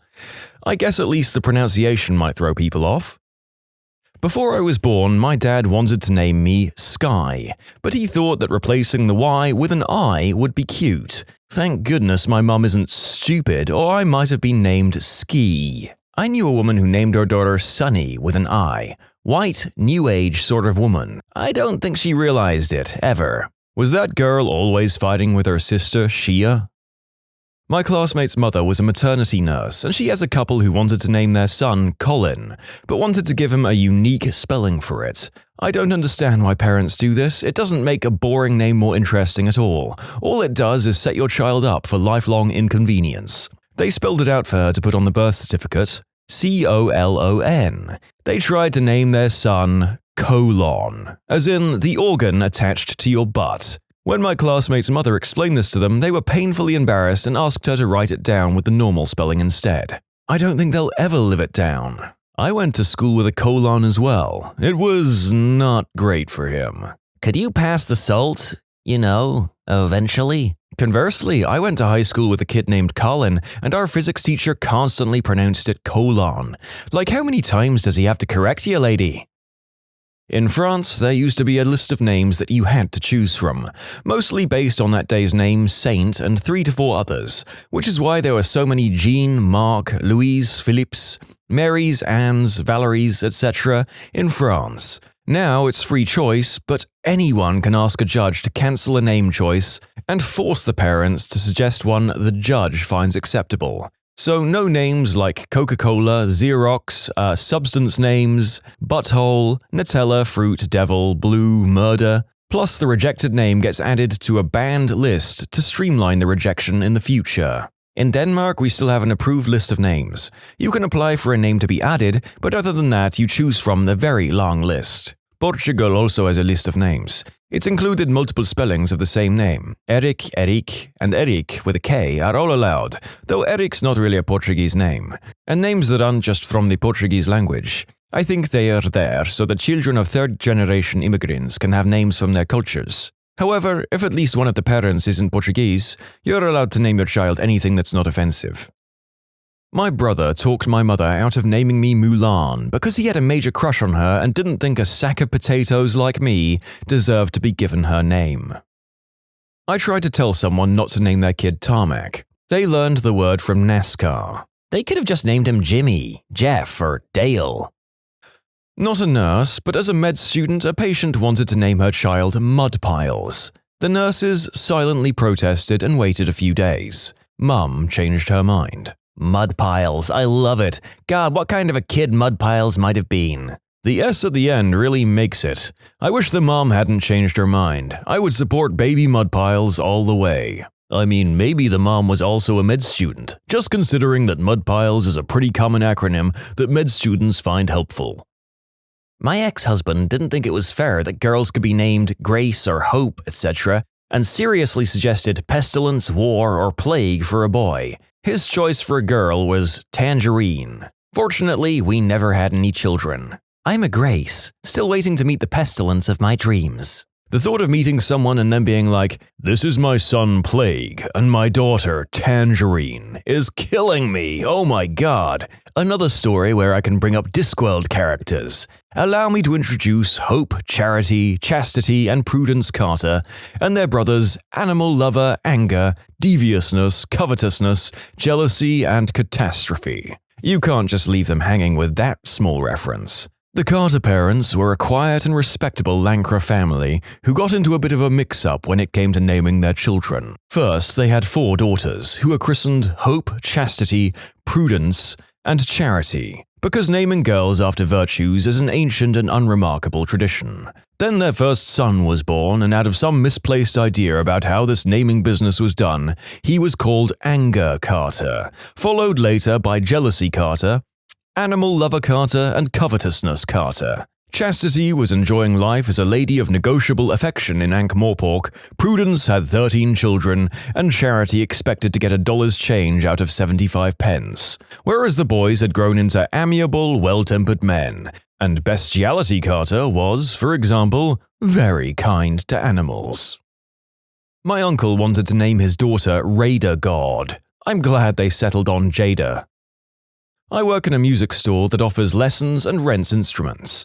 We have a list of the oddest child names. Jamuary, Quest with a W, Sixte, Shebra, Battle, and Shy Ann are just a few on there. The best one was IDOWorkHereLady. When speaking with the grandmother, she said that the mum wanted to name her Olivia, but the father hated the name. The dad saw a bottle of Aleve on the counter, so he and the mother compromised and came up with IDOWorkHereLady. Haha, Shebra, followed by her brother, Hebra. Hijockstrap? As much as I want to meet someone called Hijockstrap, I imagine that Shebra may have a different culture behind its origin than the others. My dad loves Stevie Nicks and wanted to name all of us Rhiannon, but my mum wouldn't let him. So my oldest sister's name ended up being Stevie Nicole, but now some people always assume she's a guy when they see the name Stevie. Rhiannon is a popular name in Wales. It wouldn't seem unusual here. My sister's name is Rhiannon, but my mom was always scared people would call her Rhea for short, so she only called my sister by her middle name. Kind of funny to type that out. She loved Fleetwood Mac but was too worried to fully commit to the name Rhiannon. I once had a student named Linoleum. Some midwife really dropped the ball on that one. My brother wanted to name our soon-to-be younger brother Corn Peas, and our parents almost went with it, because they felt bad about asking for his input and then rejecting it. Fortunately, they got over that and passed on the name. Cornelius Pearson Smith. Corn Peas for short. Cornelius grew up with a perpetually broken nose thanks to his name. And here my mum was talked out of naming me Violet. Sounds like an old lady, they said. Aw, but Violet is such a cool name. I know. Instead, I got one of the most common names of the 80s. When I went to college, I lived in a hallway where there were literally 6 of us. My roommate had the same first name as well. I do like my name because it sounds good with my last name, but I have only once met a Violet in 37 years, and she's my friend's niece. I'm a teacher. There are certain names that each teacher avoids because we've had a student, or 7 with that name, who were difficult in some way or another. One year, there were 4 Dylans in the same cohort, and they were all hell on wheels. One of the teachers at that grade level had a baby with his wife that spring, and she named the kid Dylan. The rest of us were like, "Didn't you vehemently veto that?" He just shrugged and said it was important to her, and he wasn't the superstitious type. Flash forward a few years, and I saw a toddler tearing through the salad bar at the grocery store, spilling things, moving spoons from one container to another, reaching in it with his hands. It was Dylan. I haven't ever met a Brian, Brandon, or Braden that wasn't a terrible brat. My late, unlamented brother-in-law was Brian, pain in the butt to be very mild, substance addict, tried to kidnap my child twice, got married on my husband's birthday, etc. Brandon down the street would come into our yard and steal from my kids and harass my cats. I've always found that any boy named Angel was poorly behaved.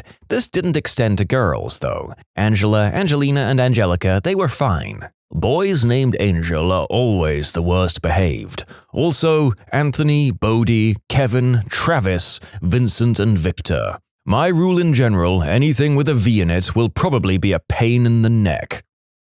You can submit your own stories to be featured here on the channel. The story submission link is in the description below. And if you want to listen to some vibey music in the background, check out easymode, also linked below, and subscribe. I had a coworker named Trina. When she was pregnant, she told me that she and her husband had decided to name the baby Latrine. I had to explain to her that she was naming the poor baby after the hole in the ground that soldiers crap into. She was horrified and changed it to Katrina. 2 days after the kid was born, Hurricane Katrina hit New Orleans. I hate to wonder what would have happened to New Orleans if she did name her Latrine. That would have been quite the crap storm. I have a false leg. My parents had to be talked out of calling me Peggy by the midwife. Oh, you probably could have taken them to court if they called you that. Oh, Peggy Sue. You could sue for a pretty penny, Peggy. My mother, who has an odd, to say the least, sense of humor, wanted to name the baby brother Ichabod Rusty. Our surname is Ford. She was determined to call him Itchy Rusty Ford. Tickled herself crapless through the pregnancy. And look, it was funny, I mean I was 12, but everyone thought she was just being her usual goofy self. Apparently, she got attached to it, and at some point Dad just said, "Frick no, we're not naming the baby that." They settled on something much more appropriate. Although, these days, I think the little crap might have been better named Itchy Rusty in my opinion. Similarly, our surname is something that can basically mean male member in my language. My dad wanted to name me Elwood if I was a boy. My mum was like, "Woody Wang? No way!" And my dad legitimately saw no issue with that. His second choice was to name me after his father, Harry. Good thing I'm a girl.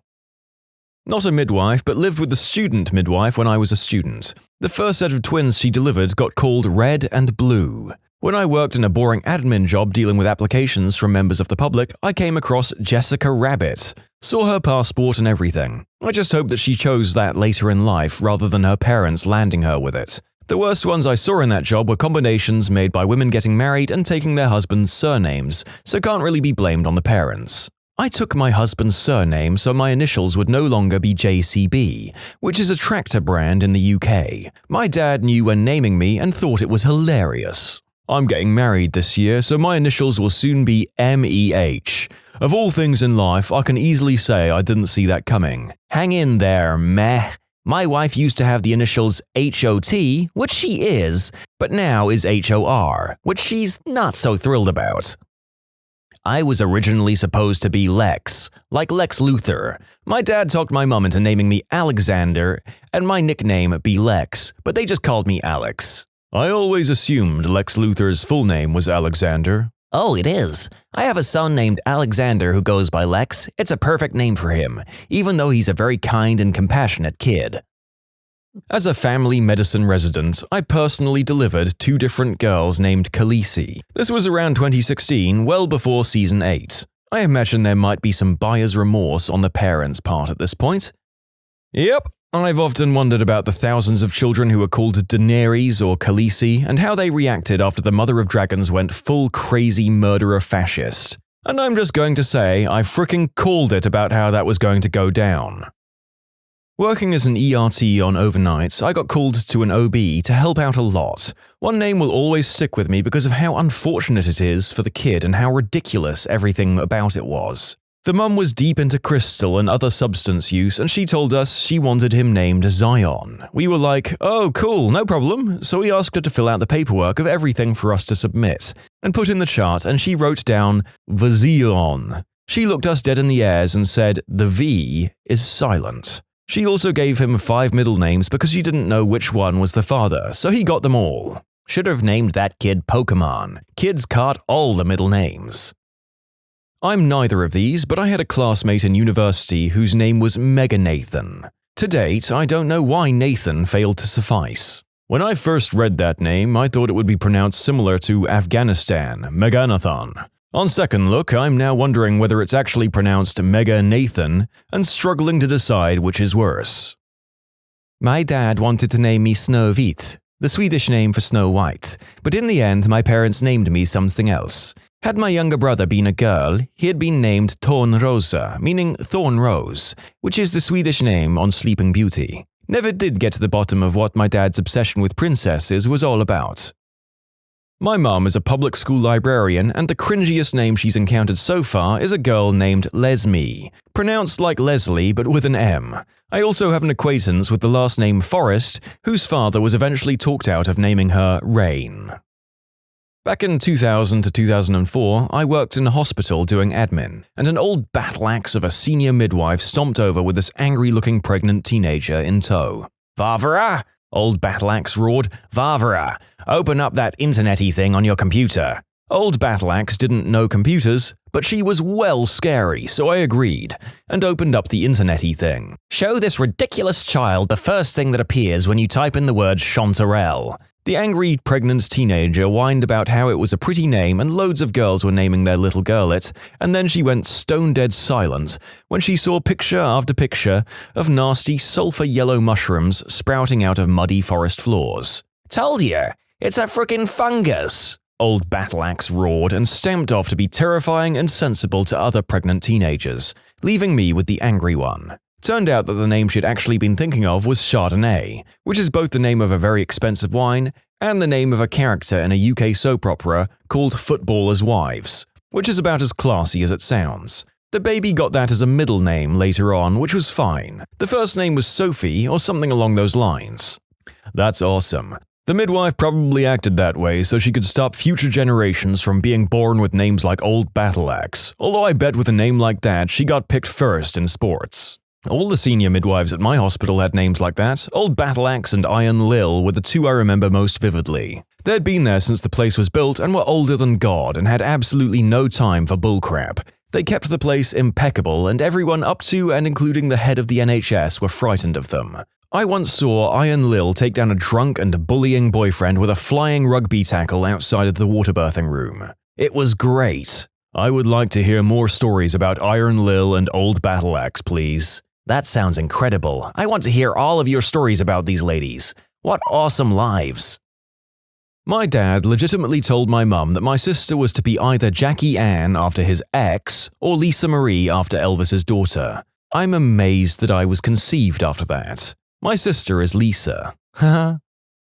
I wanted to name my daughter Daisy, as it's always been my favorite. Even my husband loved the idea. My whole family said it was a dog's name and they wouldn't let it go, so I didn't name her Daisy. And here I am Pupatai Arevu Danambi, Kalia Perumal. Oh, hello, fellow South Indian person. I was almost named Cinderella. I have no idea what my dad was smoking at the time.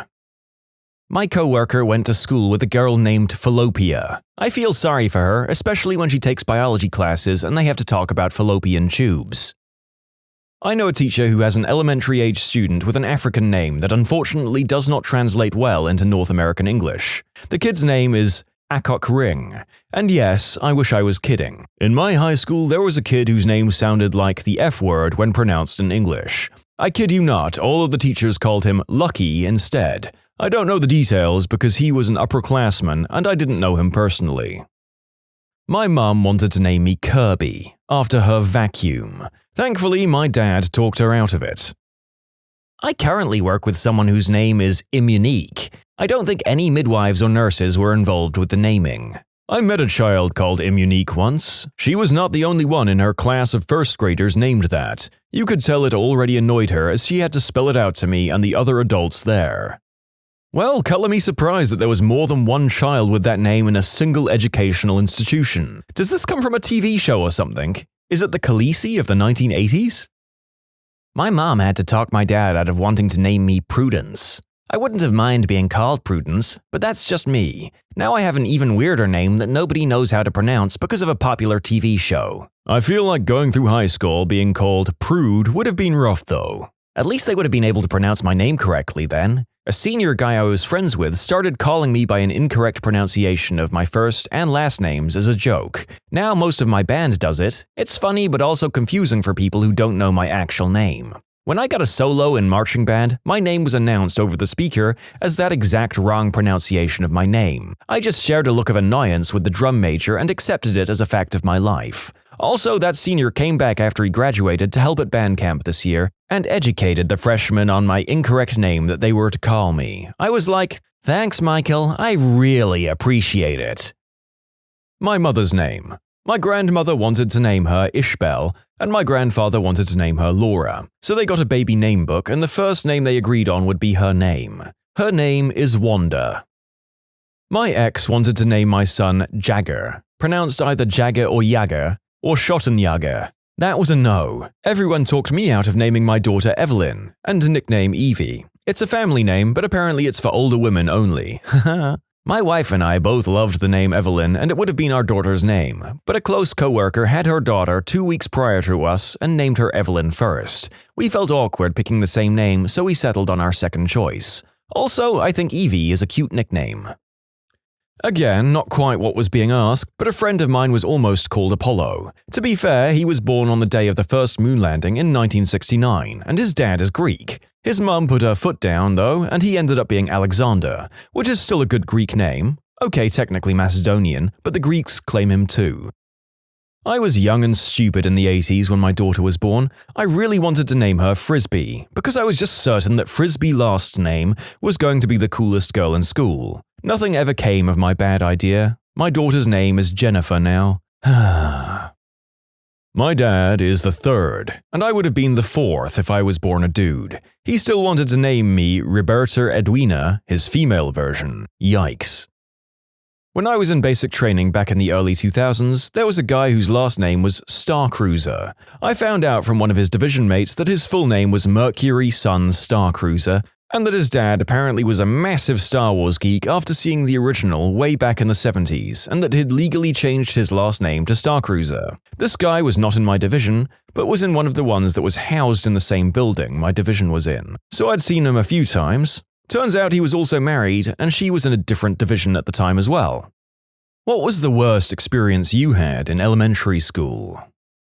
I was running around the playground, saw a couple of girls with a small milk carton between them, ran through and kicked it. Turns out they had a pet hamster or squirrel in it. I killed the pet right in front of them.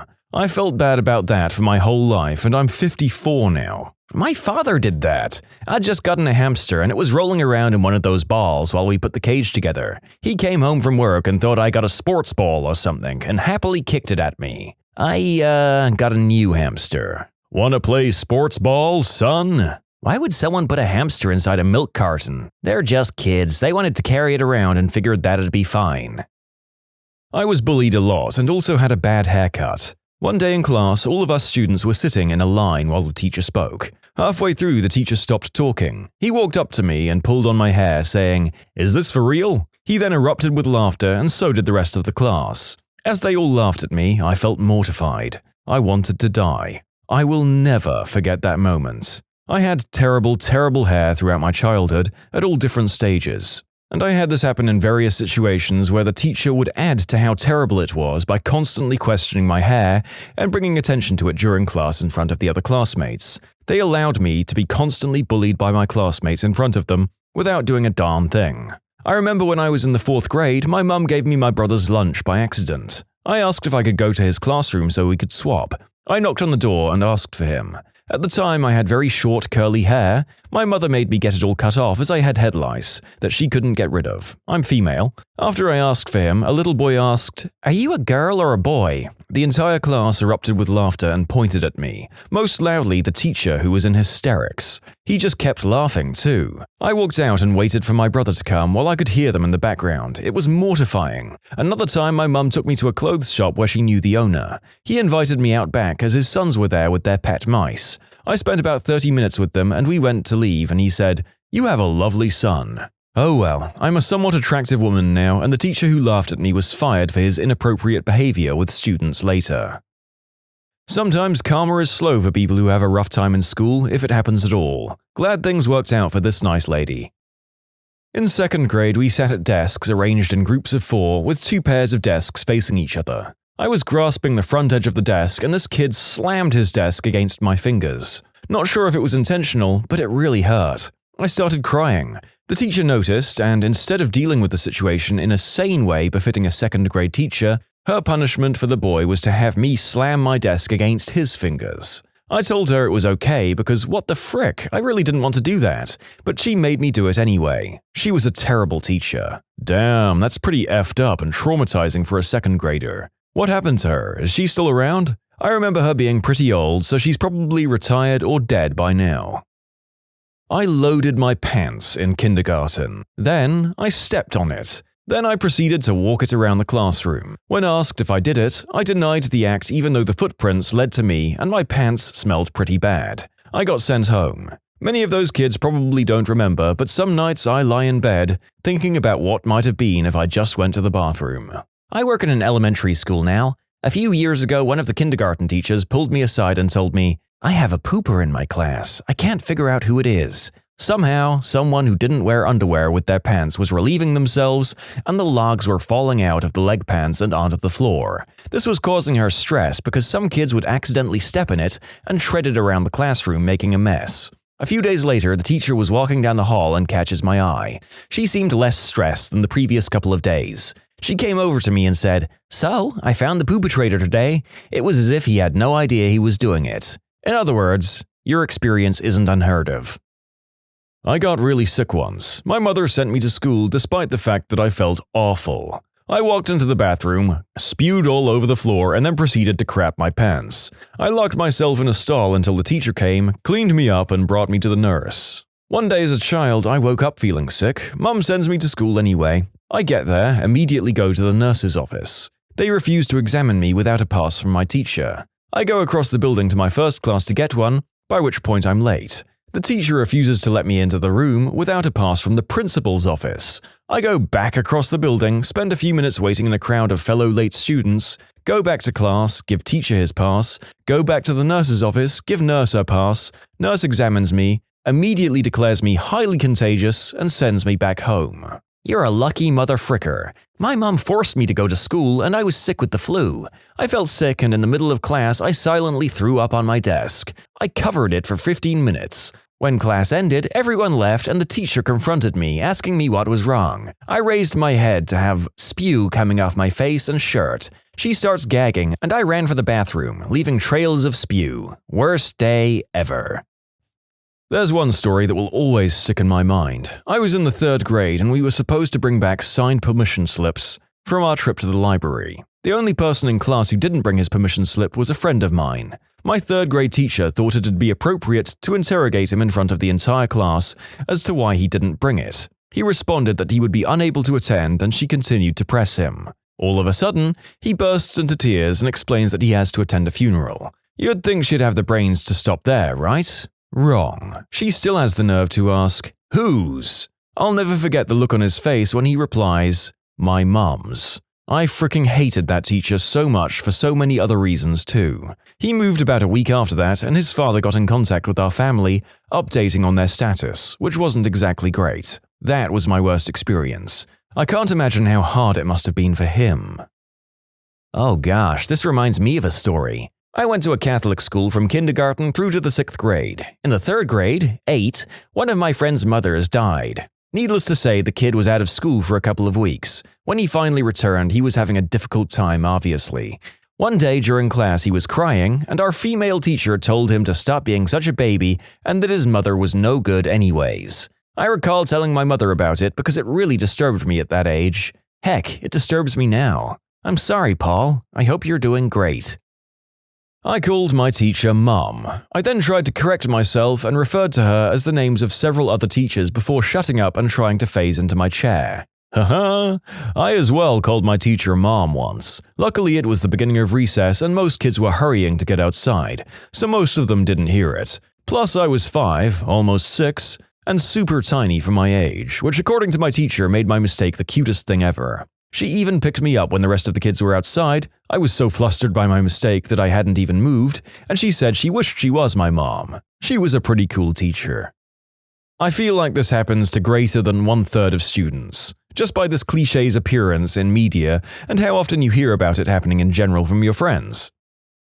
Had a teacher tell me I was a slacker when all I wanted to do was mind my own business. She constantly took me out into the hall because I wasn't talking as much as I should, and lectured me how I was disturbing everyone else. Even had my parents come in at one point. Sorry I was a quiet kid, lady. So you were disturbing people with your silence. Yeah, I even burst into tears at one point. I didn't know what I was doing wrong and this lady didn't let up. It scarred me. I always go with the whole, "We're worried about you. You don't ask as many questions as the other kids thing." Of course, I was quiet, and I'd always think that the reason you ask questions in class is because you don't understand something.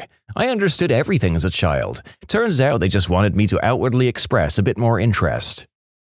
There was this lady at my school who taught special ed, who was a typical scary-faced witch. One day she took us to indoor recess. Our normal teacher couldn't take us for some reason, and I was skipping happily like a normal child would do. She immediately scolds me and says that I can't play in recess. I had to sit in a chair in the corner of the gym while I watched all of my friends play some weird game. After the first round of the game was over, I got to go play with them because I assumed that my punishment wasn't as severe as sitting out the whole time. Nope, I was yelled at and told to sit back down. For skipping, like the happy child that I was.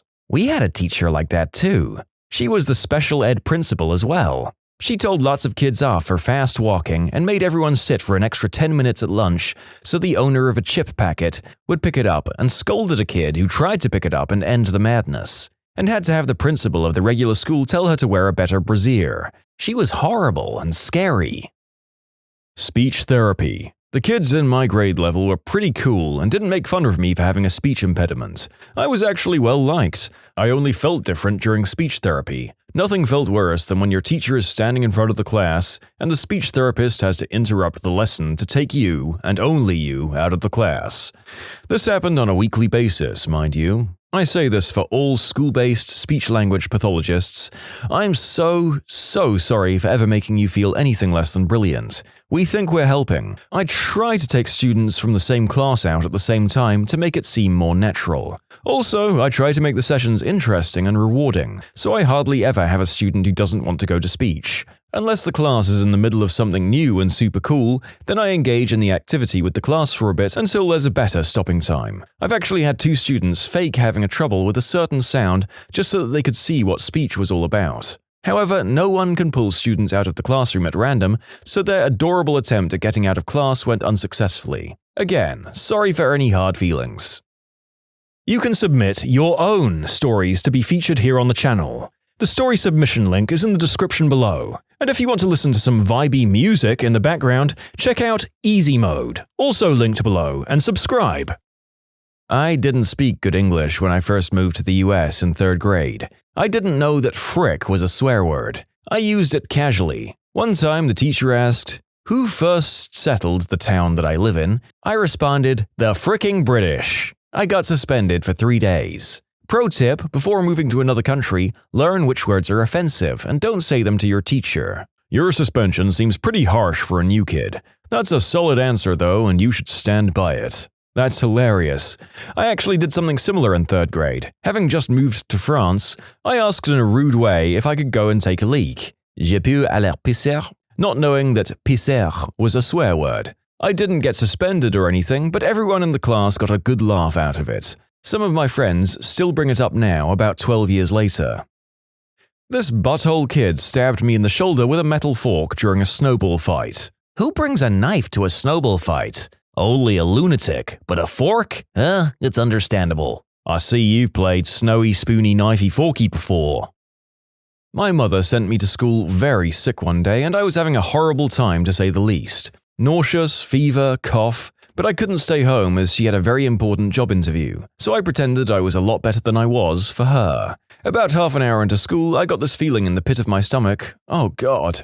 I proceeded to walk over to where everyone kept their backpacks, where nobody could see me, found the nearest one, and filled it with my spew. I was a dumb kid, so I looked around to make sure no one saw. The storage was around the corner from the class desks, and they were having playmat time so nobody noticed me, and I put the poor kid's backpack back on its hook. 2 hours later during lunch, I heard a scream, followed by a couple of students getting sick all over the lunchroom tables and floor. And that boy whose bag I spewed in was crying his fricking eyes out. The teacher basically interrogated the class, and I finally burst into tears and admitted it was me. I was sent to the nurse, then detention, and my mother never looked so angry with me when she picked me up. As for the kid, he didn't talk to me for 2 weeks and then told me he hated me and that my spew smelled like his cat's litter box. We started dating 8 years later, and we're still together. Ha ha ha! In this more negative story grouping, it can be quite nice to come across the odd one that has a happy ending, so thanks for that. 3rd grade, we had chair desks. Look them up. Mine had a lot of clutter under the seat, and the teacher told me to clean it before class was over. Now, I wasn't going very fast, but I didn't have much time either. The bell rang and I was still cleaning. The teacher got really angry at me. I don't remember what she said, but she was mad. Really furious. She picked up the whole desk, I fell out, and she dumps everything out of it and onto me, then throws it down. The desk slammed into the ground inches to my side. Needless to say, I was terrified by this whole thing.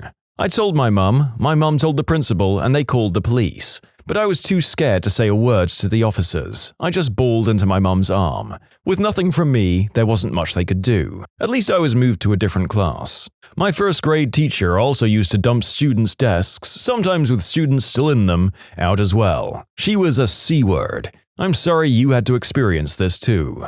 I will never understand why people like that decide to work with children if they hate them so much. Some of them just don't know they hate children until they've spent a decade teaching them.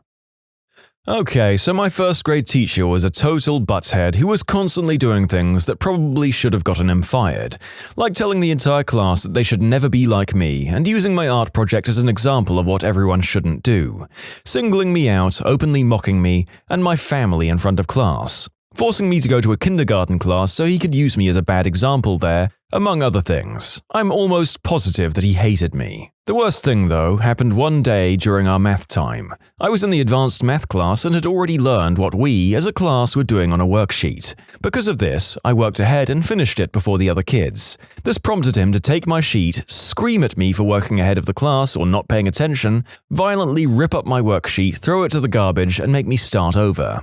It was more humiliating than anything up to that point, and the only time I'd ever been punished for being smart. In conclusion, my 1st grade teacher was literally a walking, talking sphincter. My teacher did something similar to me in 6th grade. I went to a private Christian school that was known for being less academically advanced than the other schools in the area, and I was pretty far ahead of a lot of the people in my grade. I also had ADHD, diagnosed but untreated, so during lectures I'd get bored and quietly work ahead. The teacher caught me one day and ripped up my work in front of the class in the middle of her lecture. I told my mom and the teacher ended up getting fired. Sort of a last straw deal, I guess. Good riddance. Frick you, Mrs. Myers. I remember another time I was reading after finishing my work, and she confiscated my book and made some sort of snide comment about it. She was mad that I wasn't double-checking my work. I ended up going to the principal and he got it back from me since Mrs. Myers refused to give it up until the end of the week, even though it was a library book. Oh my god, frick you, Mrs. Myers again. I had long hair in kindergarten or first grade, I can't quite remember, but a kid used to always tease me about it, saying I looked like a girl. I'm a dude. Anyway, I dragged him out into our little cubby space in class and gave him a haircut with safety scissors. The old ones cut hair pretty well. Got in a ton of trouble. By the way, if you lived in Las Vegas 20 years ago, and this was you, my bad. You don't lie about those scissors. When I was really young and coloring in class, I think this was in kindergarten, I was getting annoyed at my hair for falling in my face, so I just grabbed the safety scissors and gave myself bangs. According to the teacher, I did a really good job at them too. When I was a kid, I was sloppy and disorganized. It wasn't on purpose. I just for some reason felt compelled to shove papers in my desk at school rather than sort them out. I was embarrassed by it and didn't want anyone to look at my desk. Like all kids, I had a crush. My crush that year was a kid named Johnny. I wrote his name in my notebook with little hearts all around it, and it became part of the mass of crumpled up papers in my desk that I'd forgotten about. One day, in the middle of class, my evil witch of a teacher noticed that my desk was sloppy, again, and decided to embarrass me by dumping out all of the contents of my desk right in front of the entire class, and then going through all of the papers one by one and reading them out loud. Eventually, she came across the paper that had Johnny's name written on it and said, "Ah, looks like someone has a crush on Johnny," out loud to the entire class. I turned bright red and tried to take the papers out of her hand, which apparently offended her, so she told me to get my hands off her. Kids never stopped teasing me after that. I couldn't even look at Johnny without blushing and wanting to cry. Fricking hate that B-word to this day. A group of boys who were a few years older than me, I was 6 and they were 12, would relentlessly chase me around the school every lunchtime. I'd hide in the toilets until I was sure they got bored of waiting. I told teachers, but they never did anything. Honestly, I lived in fear of them all year until they left for high school. They were double my age and like 3 times my size. It was horrible. Something similar happened with my little brother. He was in the 2nd grade and these 2 5th graders were cutting in line in front of my brother and his friends. My brother, knowing this is wrong, tells the 5th grader that they can't cut in line.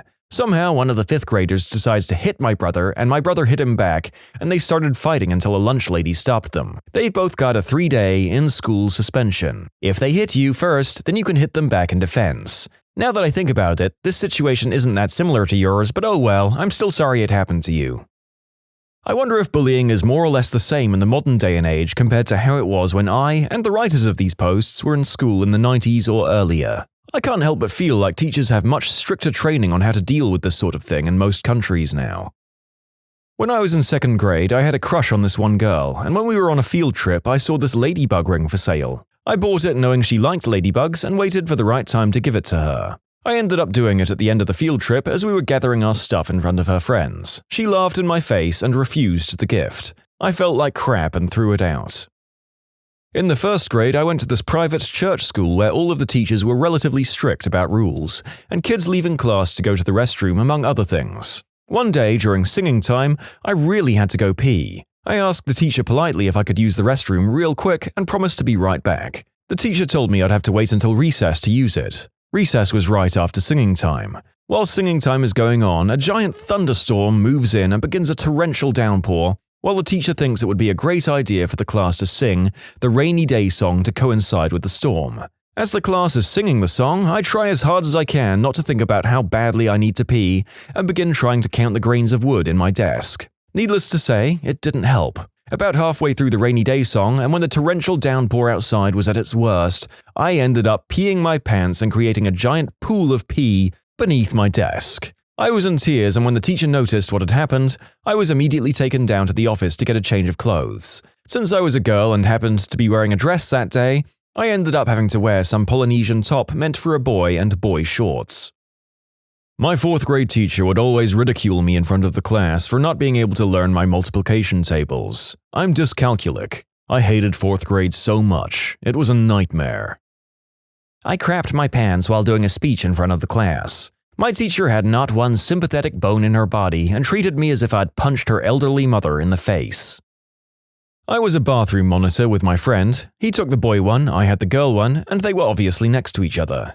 We were just talking and messing around, and at one point I jokingly held his shoulders for whatever reason, and this teacher starts screaming down the hall for me to let go of him, what am I doing, etc. I also had the meanest first grader teacher who didn't believe that I wasn't bullying him, and kept demanding that I do to her what I did to him to prove it. I still freaking hate both of those teachers. My kindergarten teacher changed my card from green to yellow because I tugged at another girl's t-shirt to tell her that I thought it was pretty. I've got to be honest, I flipped out like SpongeBob did in that one episode where he got a good noodle star taken away. Massage therapists and customers, what was your strangest experience during the process? I'm a male companion for hire and give special massages. My prices are very high compared to a regular massage, and no one can really mistake what you're buying. Also, the website I advertise on is full of undressed buff dudes, so there's really no confusion. Well, one day I receive a call from a man asking if I'm available. He said he'd like a massage at his office in the middle of downtown. I didn't think much of this as I've done this kink for a few people before. They normally run a small business and nobody is there at that time of night. Innocent enough. But this guy requested it to be at lunch and gave me the address to a bustling building. When I arrived, it was filled with people in a beautiful open space office. I brought my massage table and people were making light conversation with me thinking I'm a legit masseuse. This was way out of my comfort zone. I'm used to dealing with pervy guys in dim-lit rooms, not talking to Karen and her friends interested in booking a massage. When I finally met the guy, he led me through to a maze of people and departments. Everyone was staring as I was dressed like a man-ho, while everyone else was in business attire. Tank top, grey sweats, and no underwear. Gotta dress the part, you know? He leads me to an open room that had been converted into a massage area, meaning there's no doors, just a paper curtain divider that blocks the view from his co-workers. I started the massage and was thinking, he can't possibly think I would do anything here, right? This is insane. After 30 minutes, I get a sense that something is off. I'd glide my hands to more intimate areas, but he keeps talking casually. Most guys would pop a tent, or ask to be massaged near their groin, or start touching my junk. But he was talking about his wife and daughters. I immediately asked him how he found out about me. He told me it was a recommendation from one of his friends, then started going on about his relationship with this guy and how they have a very strong friendship and that they would constantly prank each other. I froze and my heart dropped. This guy thinks this is a legit massage. This was supposed to be a prank that somehow got way too advanced without any party knowing. Hence why I'm in the middle of a tech office and he's so nonchalant about everything.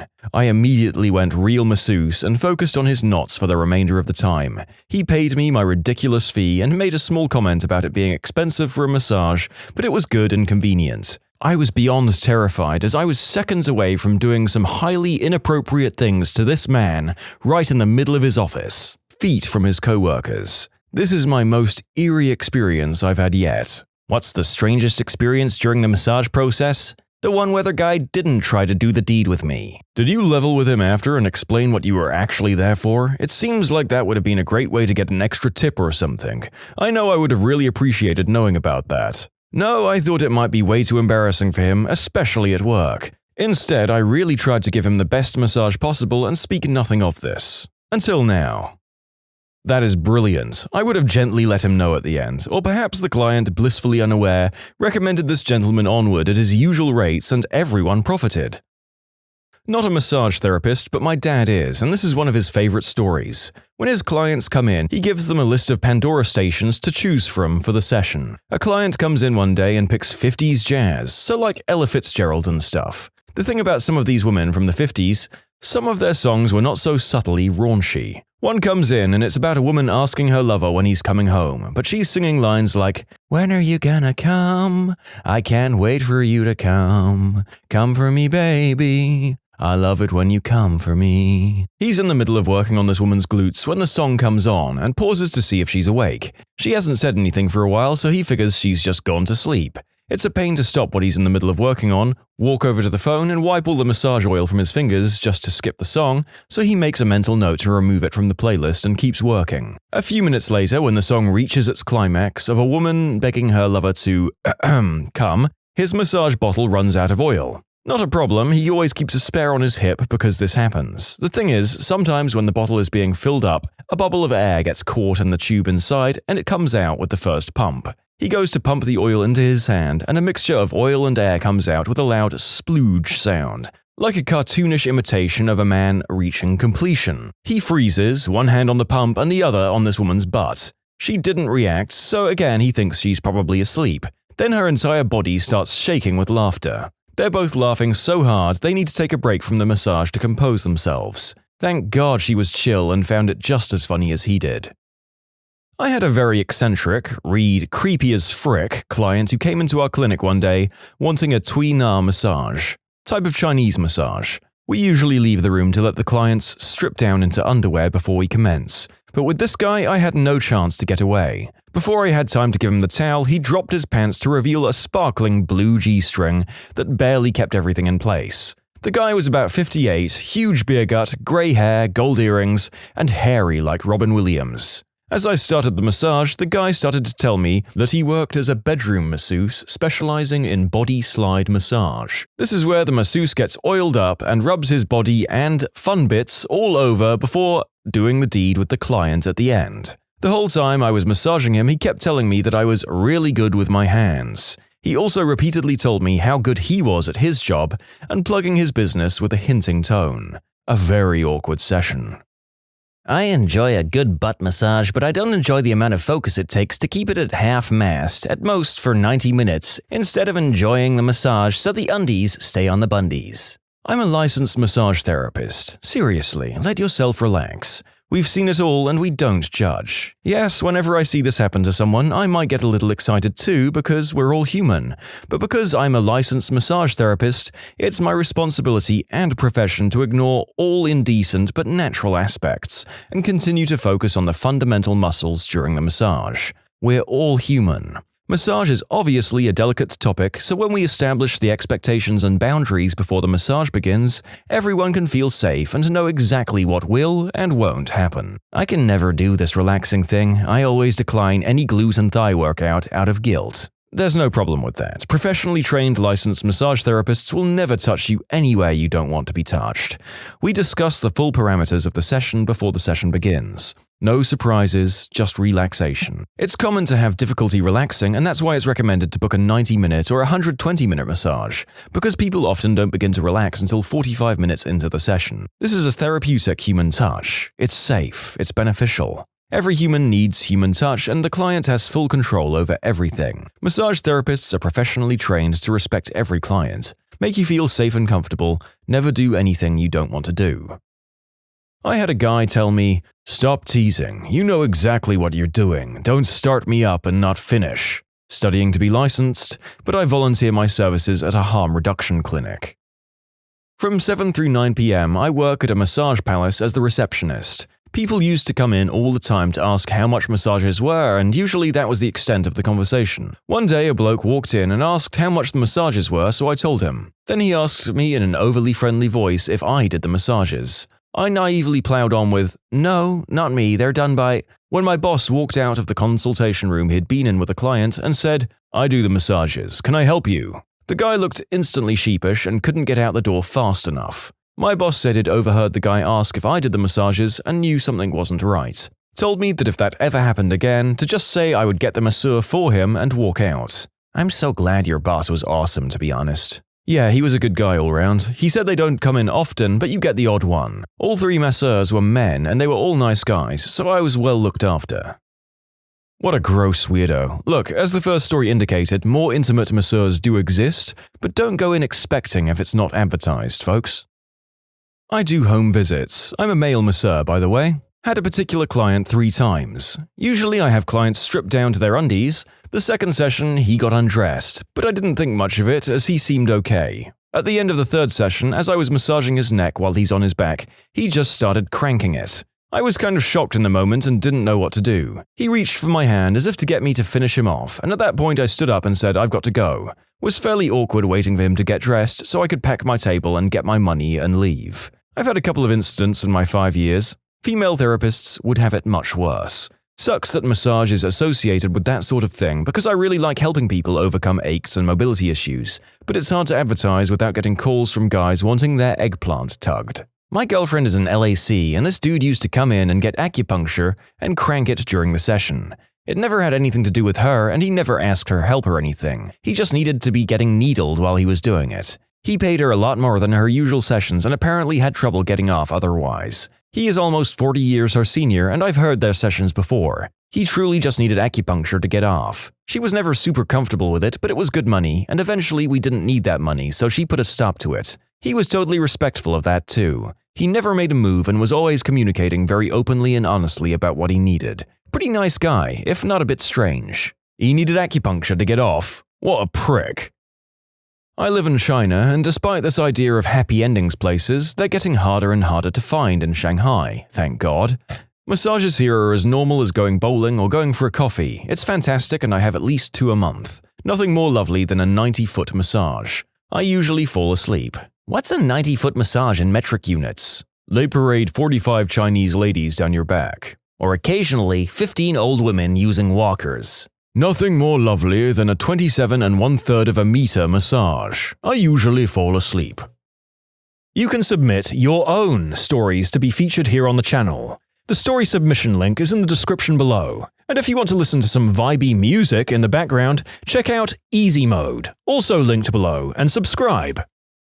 My parents own a spa that I used to work at. I have a crap ton of stories, but here's a goodie. At one point, we had 2 male massage therapists. Now, I worked in the call center, and before booking a massage, we'd always clarify if the client was comfortable seeing a male massage therapist, as we had a majority female clientele. But one day, this male client booked a massage for himself with our male therapist, Ed. He was a new client and actually requested a male. Whatever. Guy goes in for his appointment, and the first half is normal. The guy is undressed on the table, with a blanket covering his lower half. First half of the massage, he's on his stomach. Then Ed tells him to go ahead and flip over on his back to continue. This fricker flips over and hands Ed a wad of cash from who knows where saying, "That's for you," and starts to feed the goose.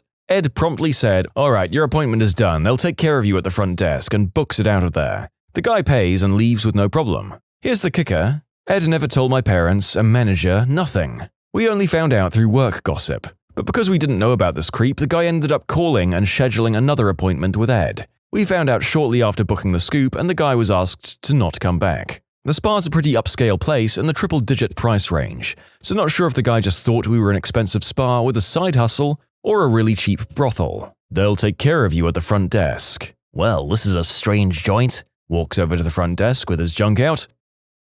I get a call from my friend one night. Her boss wants a massage, and she recommended me. Since he's my friend's boss, I don't really worry too much, and head over to this dude's place with my gear. When I first come in and have everything set up, the guy offers me a Vegas bomb. I pass, and the massage starts as normal. Everything is going normal. This guy was Indian, I think, and was saying how this is great. He would recommend me to all his friends and stuff. But about halfway through, I hear, "Do you do happy ending?" My hands just froze. No one had ever asked me that before. My friends make jokes and all, but I'd never had this conversation with the client seriously asking this. The conversation goes like this. "Do you do a happy ending?" No. "Why not?" "Because that's disgusting and unprofessional." "I'll pay extra." "We're done here." I stopped the massage, packed up my gear, told him to pay the full price and left. Once I was home, I called up my friend to tell her what a creep her boss was. She started laughing her butt off. Apparently he had asked her if I did happy endings, and she thought he was joking and joked back yes. Comparing to the other posts in this thing, at least he asked. I was previously a certified massage therapist and nothing creepy or raunchy. I've been physically attracted to clients before, but it's drilled into your head that this is absolutely not the setting to pursue this. There was maybe one odd thing that isn't at all odd, but was similarly distracting to me. I always drape the client so the top of the sheet is up to their armpits. So guys, and girls obviously, have their chests covered. This one guy though kept folding the sheet down to just under his chest. I'd keep moving him and adjusting the sheet, but he would eventually fold it back down. The edge of the sheet perfectly underlined his moobs, and I just kept getting distracted by them. They were like 2 eyes staring at me. I have a rare medical condition where I breathe through my chest. I once had a massage therapist repeatedly try to suffocate me. I wonder if the chest had a particularly chiseled set of pecs and thought that they needed to be admired by the world. Although it's more likely a sensitivity thing, right?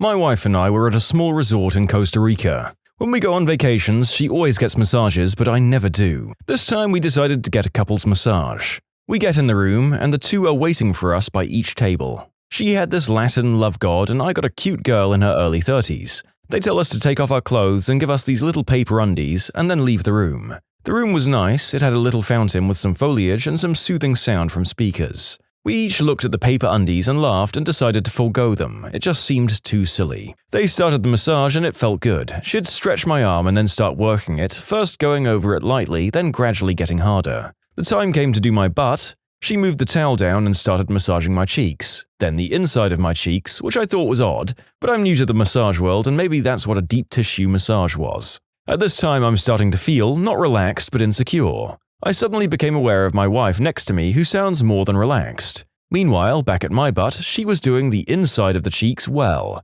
I'd hoped this was the last spot she'd do there, the last thing I want is butt cheek sweat rubbed all over my body. Then she started to press down on my actual butthole. I felt pressure building up behind her thumb. I clench, and I clench like I've never clenched before. I spin around and say very politely, "Thank you for the massage." My wife, "Our spa time isn't up yet," and I told her we have to go now. I told my wife what happened and she laughed at me and said, "Only to you." And now this is her favorite story to tell. Wife, do you remember that time we went on vacation and that cute girl finger blasted you in your turd cutter? Why must you bring that up every Thanksgiving? Someone I know, they're female, said that while doing a Brazilian wax on a male, he arrived. She just wiped it up and remained professional. I don't know how. I mean, you can't control stuff like that, it's biology. So long as he was apologetic about it and not creepy, I don't see this being a big deal.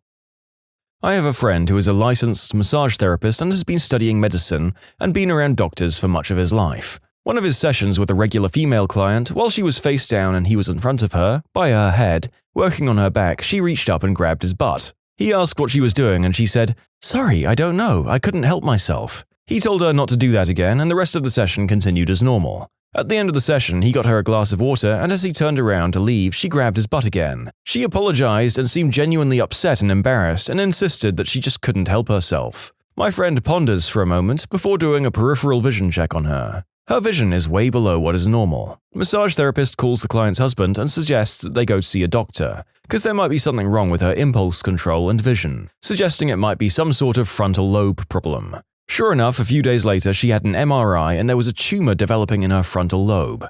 Glioblastoma, I think. I forget the exact medical language he used, it was removed and she's doing fine now.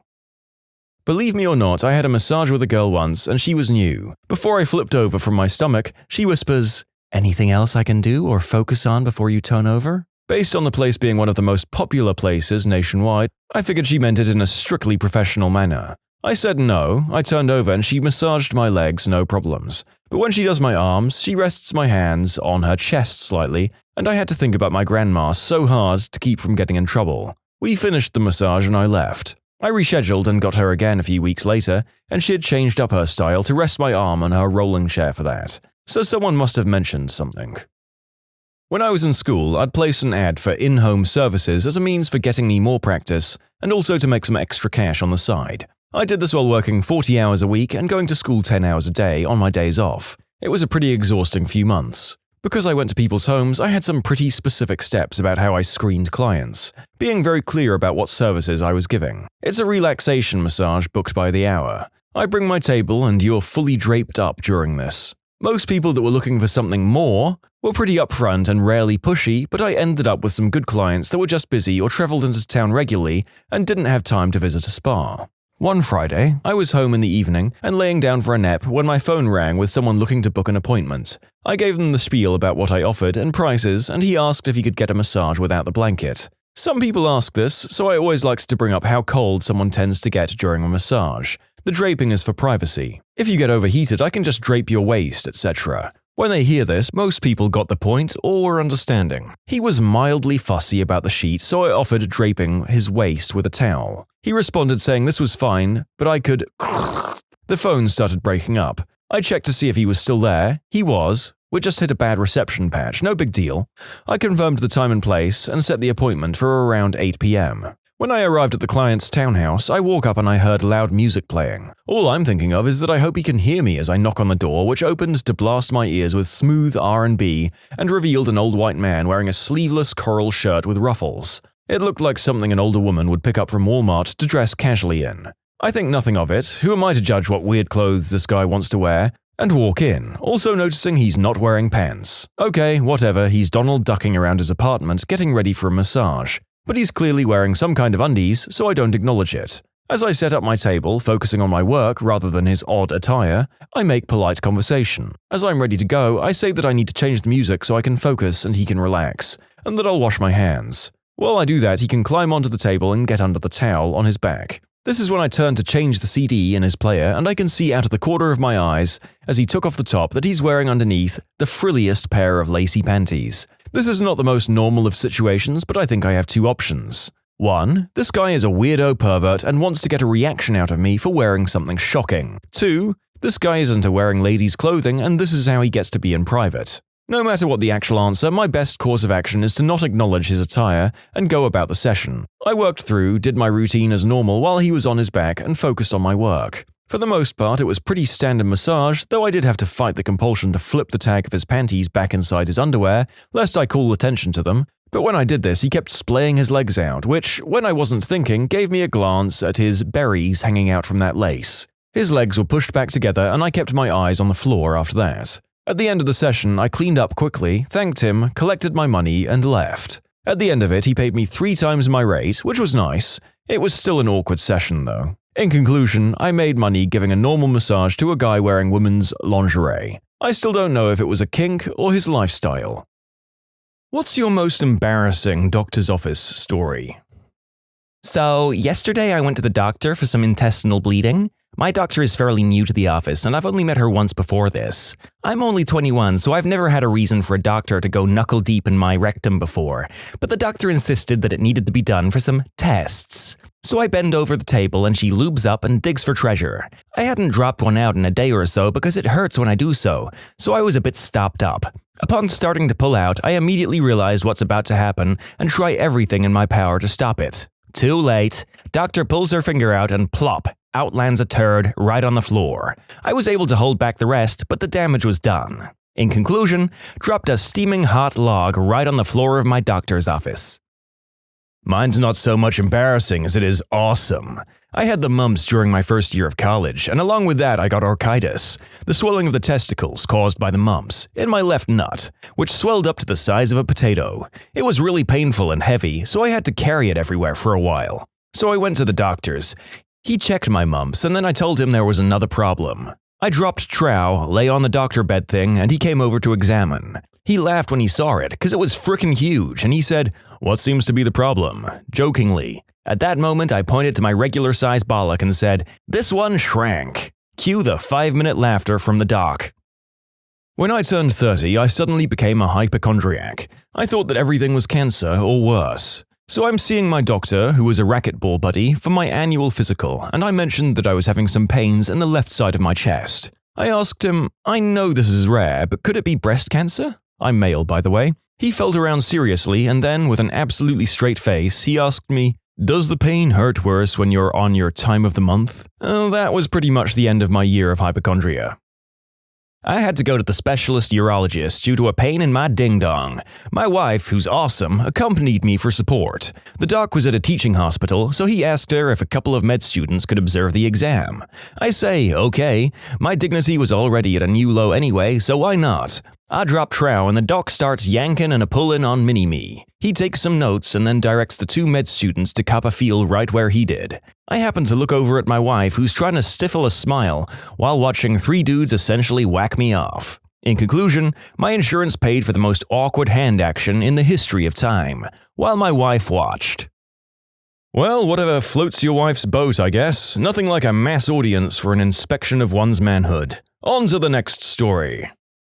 This actually occurred shortly after I was born, and we refer to it as the green pea incident. My brother, 2 years old, was moving to solid foods and absolutely loved peas. Mushed, boiled, fried, or in things, he loved them. One day, my mum noticed that my brother wasn't going to the washroom. No big deal, she thought, it's been a day. 2 days later, nothing's coming out. He kept eating and eating like the happy little fat toddler that he was, eating all amounts of peas. My parents scheduled a day off work and took him to the doctor together. The doctor, of course, says that he must be constipated. It happens to the best of us. At this point, it's been 4 days since the little brat has taken one. The doctor gives him a large dose of prescription-strength X-Lax and suggests that they should probably keep an eye on him for the next while. As he's talking to my parents about what they should do, my brother starts to relieve himself. Bright, neon green crap. He had eaten so many peas that the fiber had actually clogged him up, and now it was returning in force. The semi-liquidated crap started flying out faster and faster, like you see in those comedy movies. Eventually, it settled down to a light stream, but not before his crap mist had covered the entire wall next to the examination table. Neon green crap mist. All over the doctor's tools, his blood pressure stuff, and his posters. It ruined the cushions on the table, and stank to high heck. My parents never went back to that doctor again. In conclusion, neon green crap mist. I think after such a performance, you'd be obligated to give that doctor your business for the rest of your life. A friend of mine mistakenly called her gynecologist instead of her dentist to make an appointment, and started the call by admitting she was overdue for a cleaning. Ugh. When I was brought up from being under anesthesia after getting my wisdom teeth out and before my transportation back home arrived, I recovered enough to unplug my IV and various sensor doodads, and wandered into the waiting room asking for some oral action. The nurse promptly gathered me back into my room, and I recall complaining that someone might have said yes, and I deserve the right to know. I remember my girlfriend and doctor laughing at me in the recovery room. I thought I was being completely logical, and I still don't know what I was saying. This story makes me not want to know. My father was getting his prostate checked out by this pretty good-looking female urologist. She had to insert a catheter since my dad was having trouble peeing. Anyway, she removed the catheter once they're done, and my dad starts peeing all over the doctor's leg. She took it like a champ and told him, "If I don't get peed on at least once a day, my husband will suspect I'm ditching work to have an affair." I can't imagine her actually having an affair. "Quickly now, pee on my leg, he won't suspect a thing." When I was newly pregnant with my daughter, I was at my OB's office for a pelvic exam. After I stirrup up, my doc is knuckle-deep in me and says, "Oh, you'll be fine if you have a big baby. There's plenty of room in here." I'm sure she meant that I have a wide pelvic arch and would have no trouble with a normal, natural delivery, but what I heard was, "Wow, I see dozens of these every day, but you have a huge, gaping hoo-ha." Last time I went to the OB or gyn, the doctor, female, just shoved her fingers in me without any warning so she could check my ovaries.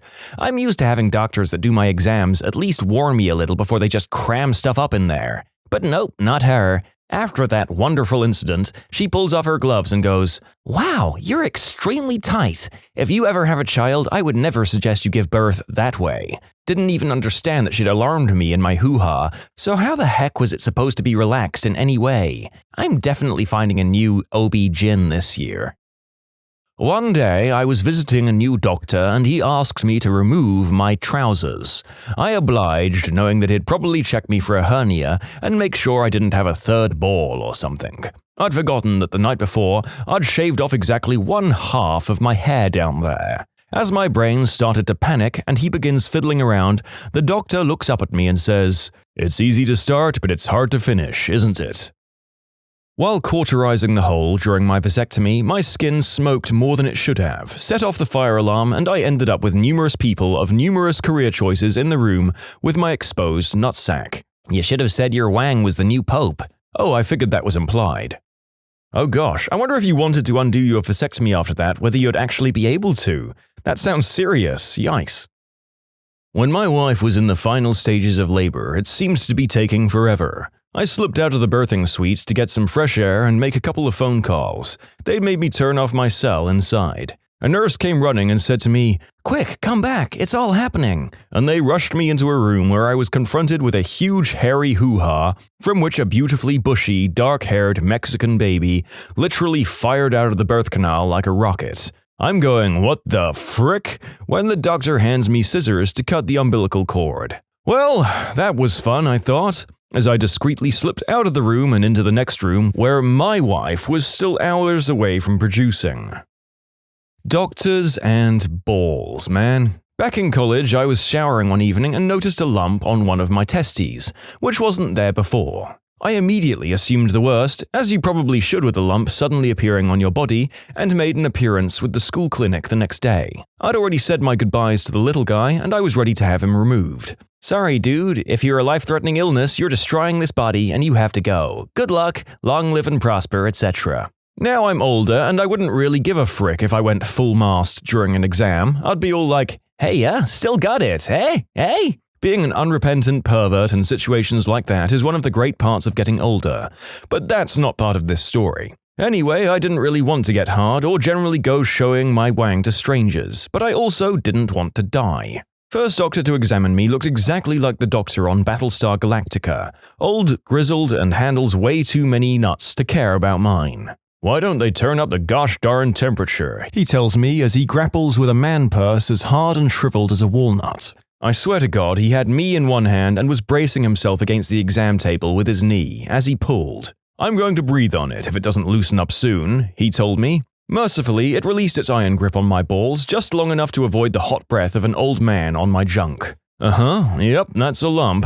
Go get an ultrasound. Needless to say, okay, maybe not on the internet, no half-masts were popped during that day. So I went to get the ultrasound. I sat around in a waiting room full of expecting women, all looking at me like, why are you here? Finally, the doctor, a 4-foot woman who was the spitting image of my best friend's mum, calls me into the exam room, where I am to disrobe, surrounded by framed posters of innocent babies, and my cancerous eggplant. If you've had or seen an ultrasound, you know that they put some KY jelly on the surface and apply a wand that is vibrating at a very high frequency. If you've had your friend's mum give you an ultrasound right on your member, you know that she also had to grapple with your slippery, walnut-hard, turn-down-the-AC sack and kept slapping your manhood out of the way as it flopped around. Finally, I'm like, I'll just hold myself out of the way. Unfortunately, this doctor didn't have any sack experience, only on babies, she admitted, so she called in the pro, a 30-something ex-frat boy. Hey, nice member, man, he said, entering the sacred space where parents catch a first glimpse of their soon-to-be progeny. Now, let's have a look at that sack. Okay, in a situation like this, you want to get your hands warmed up and cup them. You see? Yeah, that's how it's done. Okay, now you want to gently grasp the nut and just kind of work the wand over it like, oh hey dude, look, it's your right nut. He turns the monitor so I can see it. That is a perfectly healthy testes. It looks flawless. Okay, now you try. Anyhow, they go back and forth, squeezing 2 full tubes of KY jelly onto my jewels. It kept making a farty noise when they squeezed it because they were just ham-fisting it, like some subhuman people do with tubes of toothpaste. It took them about 30 minutes of nut wandering to conclude the training session. Finally, they get around to the nut with the actual problem. Oh yeah, that's it right there. Look at that. Oh yeah, that's definitely a cyst for sure. I'm all thinking, a cyst? Oh my gosh, I didn't read about that. You will not find anything about cysts when searching what is this lump on my sack, and I thought I was going to die. The doctor is like, you have a cyst, you can go. And I was like, do I need to do something about this? His reply, not unless you want some butthole mucking around with your scrotum for no reason. It was a benign cyst that I still have. Nobody that isn't feeling my testes would know that it was there. Nothing to worry about. In conclusion, not unless you want some butthole mucking around with your testes for no reason. You can submit your own stories to be featured here on the channel. The story submission link is in the description below. And if you want to listen to some vibey music in the background, check out easymode, also linked below, and subscribe.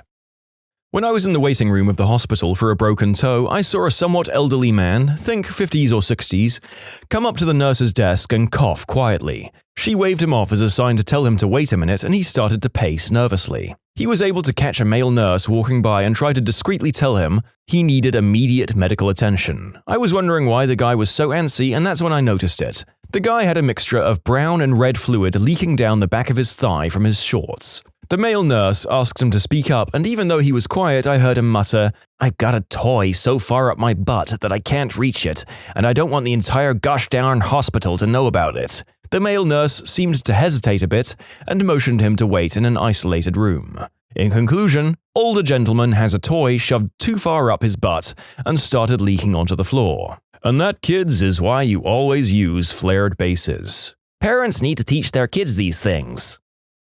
I had a pay-the-bills type job as an administrator at a private hospital. We had an urgent referral come in for a testicular ultrasound, and the guy whose testes needed to be checked was quite a famous actor and was performing in a play in town, so the schedule for booking him in was really tough going. So I was skipping through the next 2 to 3 days of appointment calendars and looking for a free 10-minute slot or a before-lunch slot that was filled but likely to run short, so there'd be time to speed him in and out. He was on the phone while I was trying to book him in, and I got so self-conscious at the long silence, after explaining the normal waiting times and what I was doing, that I said, all cheery-like, "Don't worry, we'll squeeze your balls in here somewhere." I made sure not to be near the reception desk when he came in.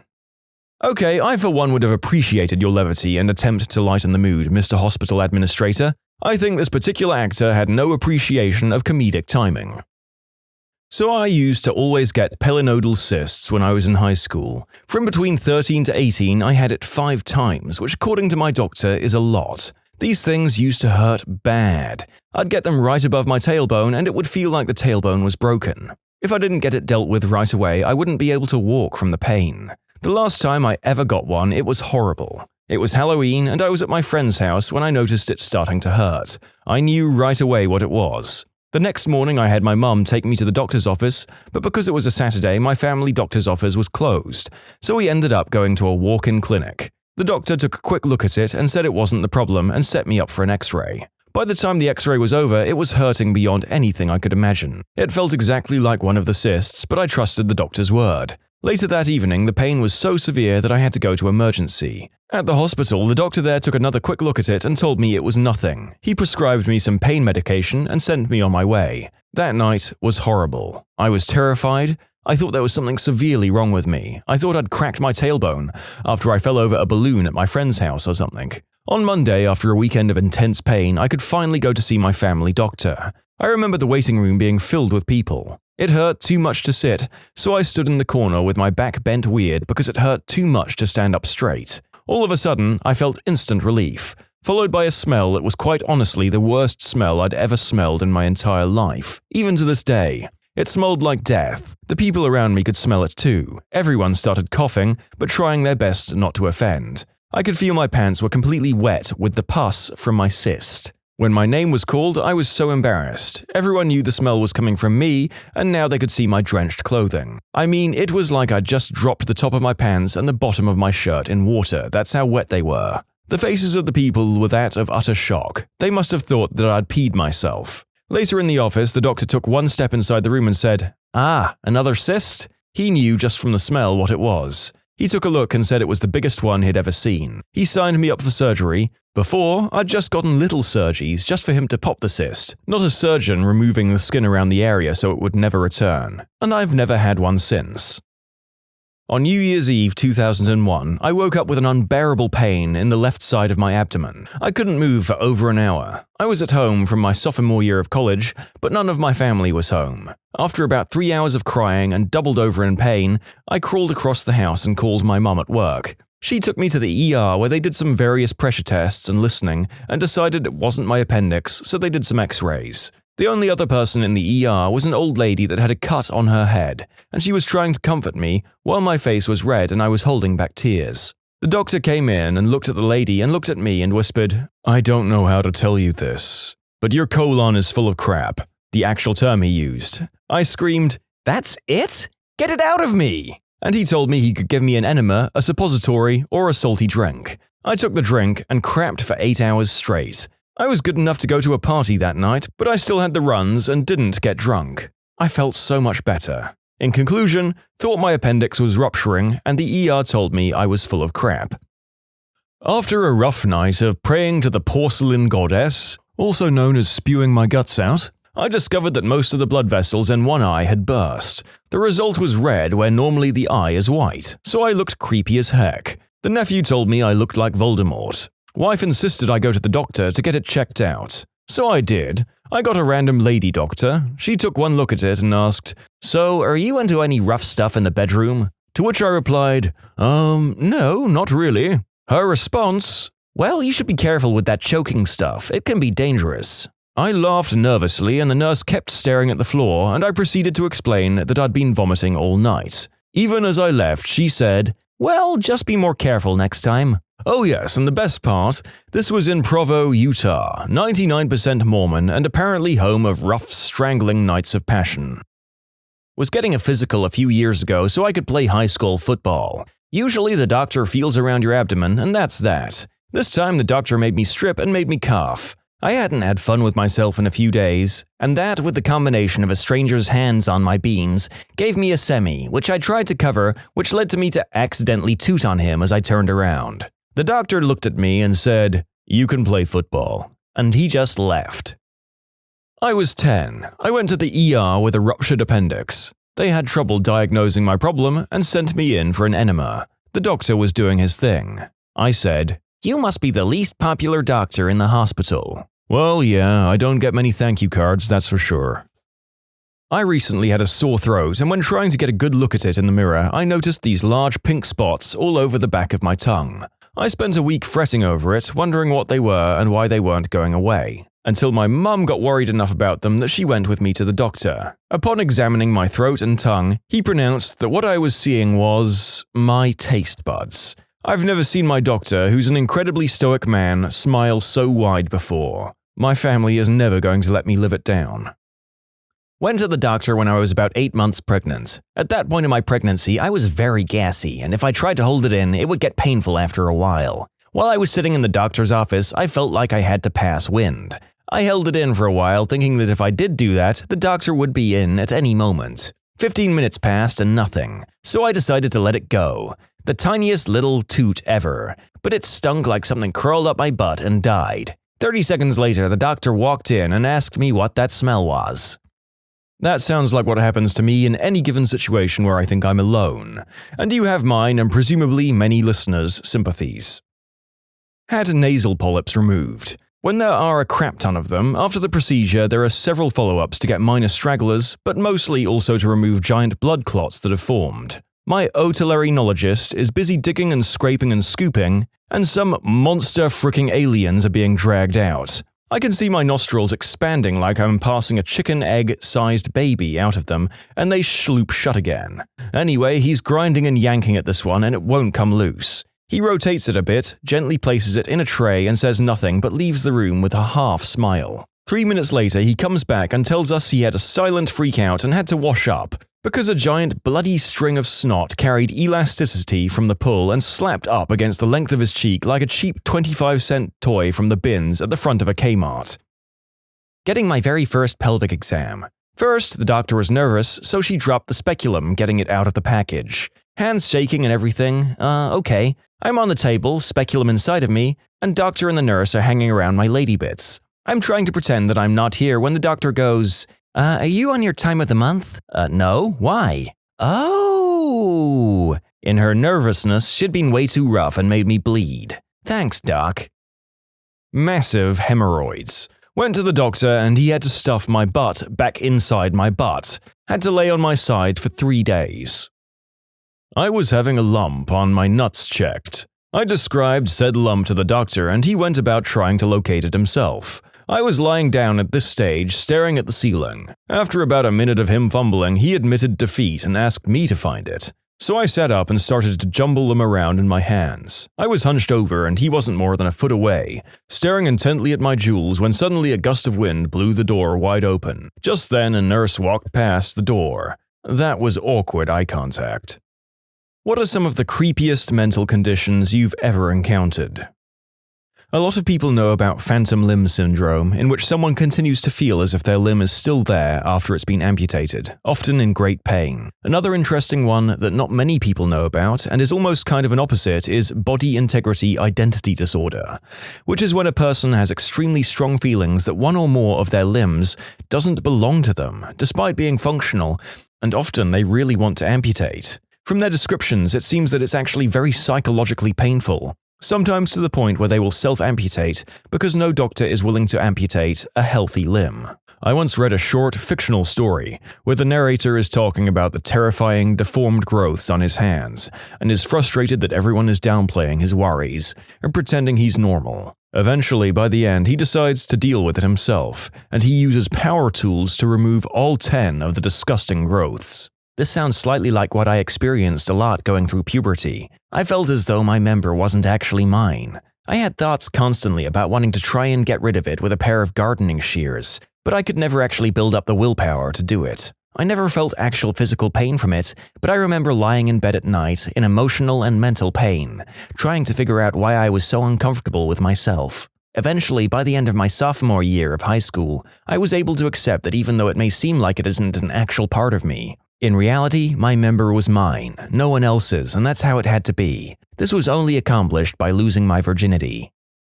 I've never heard of anything more psychologically incredible than a fugue state, when the mind can't deal with reality, so it just creates an entirely new world for itself to live in. Or you just need time to deal with Tuco. A friend of mine is suffering the Capgras delusion. We moved apart several years ago and hadn't been in touch very well. I know she had gone through some stressful times. I had a couple of phone calls with her where she was worried that her computer had been hacked, but she seemed reasonable. Then one day she called me and told me that her husband had been replaced with an imposter. She wanted me to fly to visit her so I could see him with my own eyes and confirm for her that it wasn't really him.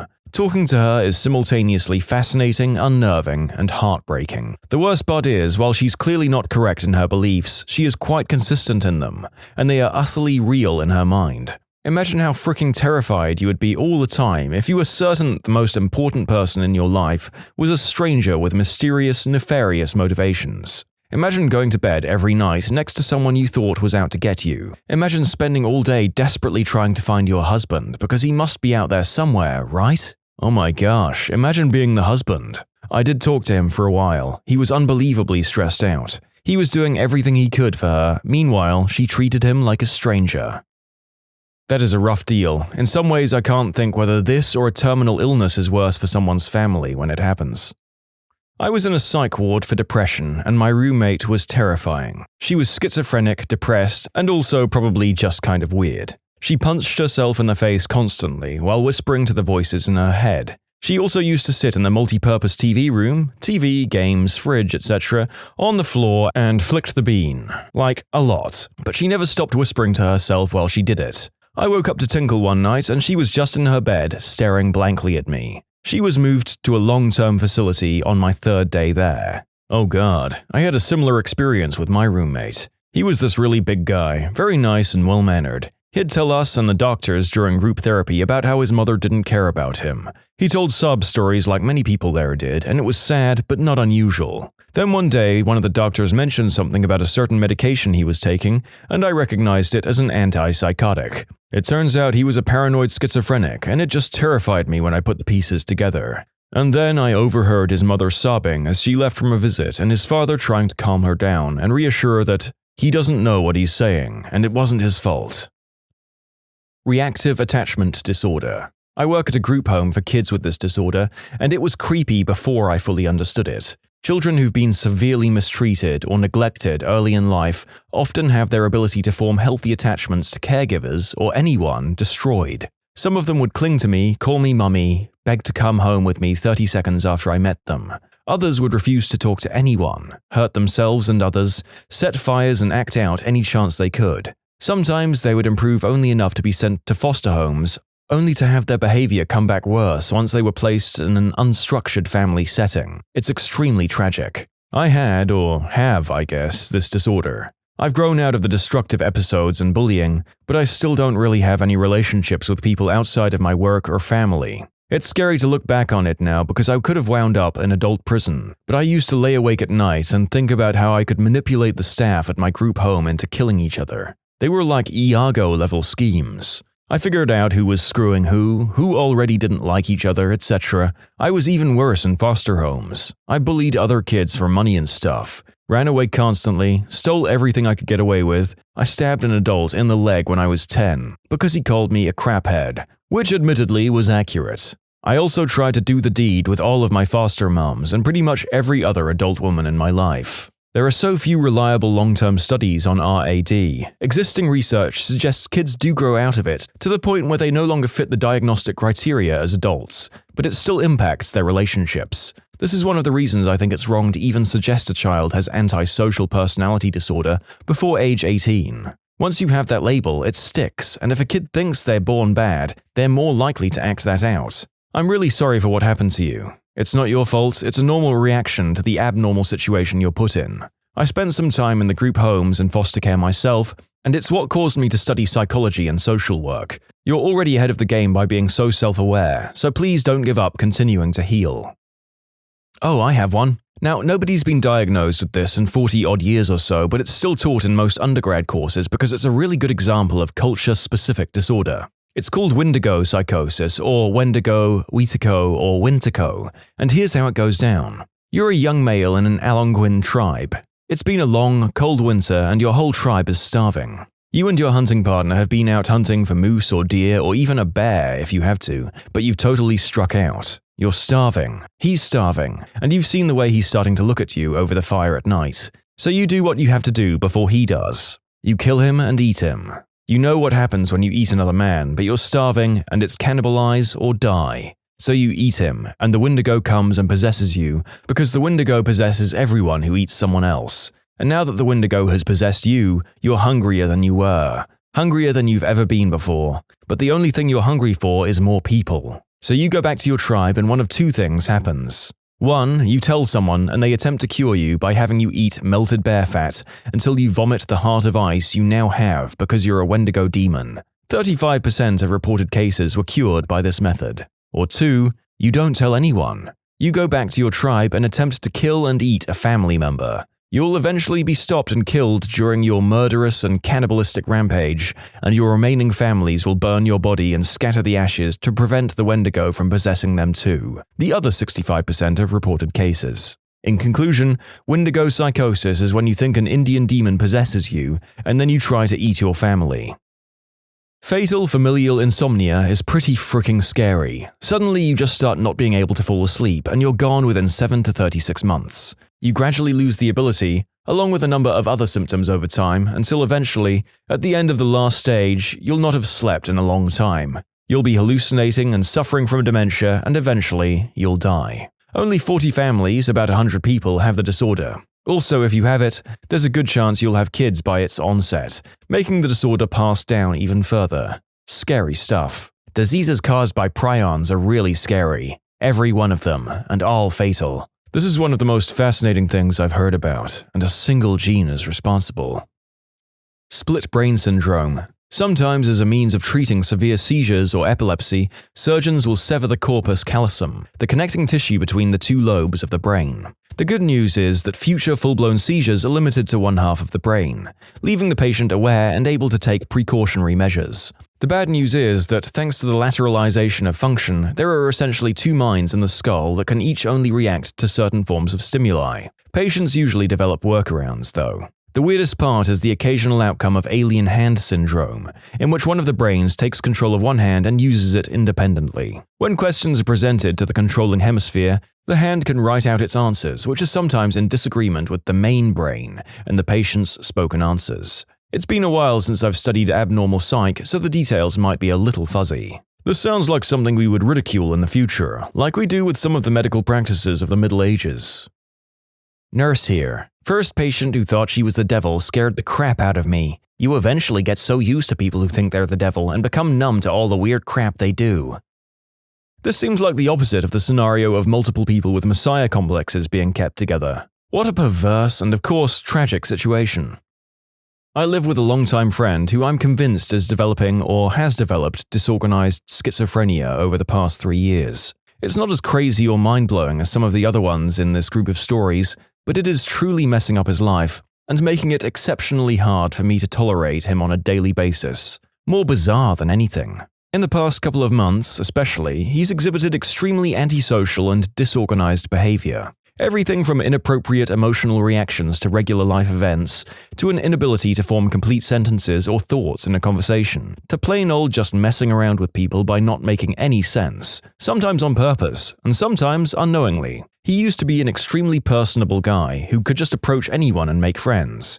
Now he literally can't hold a conversation, but he still wants to be really approachable and personable, but doesn't realize that he actually creeps people out so much that they will passionately avoid talking to him again. The most frustrating thing that he does is basically attaches to me whenever I'm at home. He'll stand at my bedroom door and watch me do my homework, fold my laundry, clean my room, work on my computer, build Legos, etc. He will always be in the same room as I am unless I've shut my bedroom door. He mimics my actions, wakes up whenever I do, goes to sleep whenever I do, always wants to cook or clean wherever I am. I essentially have to find things that he can't or doesn't know how to do to get some freedom. It's mostly me because I've known him for way longer than my roommates, but when I'm not home, he does all of this to them as well. I think this all stems from his inability to make basic decisions, like when to eat or where to study, or when to leave in order to be on time for something. This extends to almost every aspect of his life. I've been seeing a counselor to consult with her about it, but it's basically impossible to know anything for sure, because she can't tell me any information about him or his visits. He started going as well. I don't know if he goes to them unless I ask him, and there's no telling when he'll forget about a session or just decide not to go to the doctor's evaluation. It's even more frustrating that his counselor keeps telling me that I shouldn't keep reminding him of these things or keeping tabs on him, because eventually I will be like a mother taking care of an infant child. My words, not hers, and she is right, but it is upsetting. Weirdest part, he's studying behavioral neuroscience. In conclusion, I've been friends with my roommate for over a decade. In the past 3 years, he's developed disorganized schizophrenia right in front of my eyes, and there's nothing I can do about it. He's echoing, repeating your behaviors and actions as a way to cope. Some will do it in conversations as well, latching onto a phrase of importance and repeating it. The rain is really bad today. Yeah, the rain is bad. It's a sign of cognitive impairment. Your story is sad. You can submit your own stories to be featured here on the channel. The story submission link is in the description below. And if you want to listen to some vibey music in the background, check out easymode, also linked below, and subscribe. I'm a psych major, so not a professional, but in my opinion it is catatonic schizophrenia. Those suffering from this type of schizophrenia, although in the DSM-V they're getting rid of the different types of schizophrenia and there'll just be one classification, will sometimes be unable to speak or move. My professor worked in a clinic while in school and told us of one patient who would suddenly lock up into extremely awkward positions and not move for extended periods of time. This used to happen to a friend of mine. He passed away 3 years ago, and it was absolutely freaking terrifying. The first time it happened, we had no idea what to do, so we just called an ambulance. I'm sorry to hear that. I can't imagine how it would feel to witness something like that and have no way of explaining it before a diagnosis. Another scary part of mental illness is that more often than not, those who are suffering from the condition, whether it's schizophrenia or something else, will oftentimes not even notice it themselves. I spent a week in a mental ward. I had depression and I'd told a cop I wanted to take my own life in a fit of rage. The hospital I was at was divided. One side was Group A, folks who needed treatment but were considered safe. Group B was the folks that had to be watched more closely. About 2 days after I was checked in, another woman had come in too. She was also placed in Group A and was placed as my roommate. At first she seemed nice and normal-ish, but after a few hours her stories were getting mixed up. I mean, she came in, found out I had a kid, and then said she had a daughter as well, who lived with her mother-in-law, or something. After dinner, the story was that her daughter had been lost after being brutally murdered by her father, and that the woman didn't even care. I voiced my concerns to the nurses, but I was just told to go to bed in the same room with this lady. It took a while for me to fall asleep that night because my sleep schedule was all sorts of messed up. I think I passed out around midnight. We were put to bed at 8 p.m. I'm not sure how long I was asleep for before I was woken up by my roommate strangling me. Now, we were placed in the last room at the end of the hall, far from the nurse's desk. Plus, I was being strangled, so I couldn't even yell for help.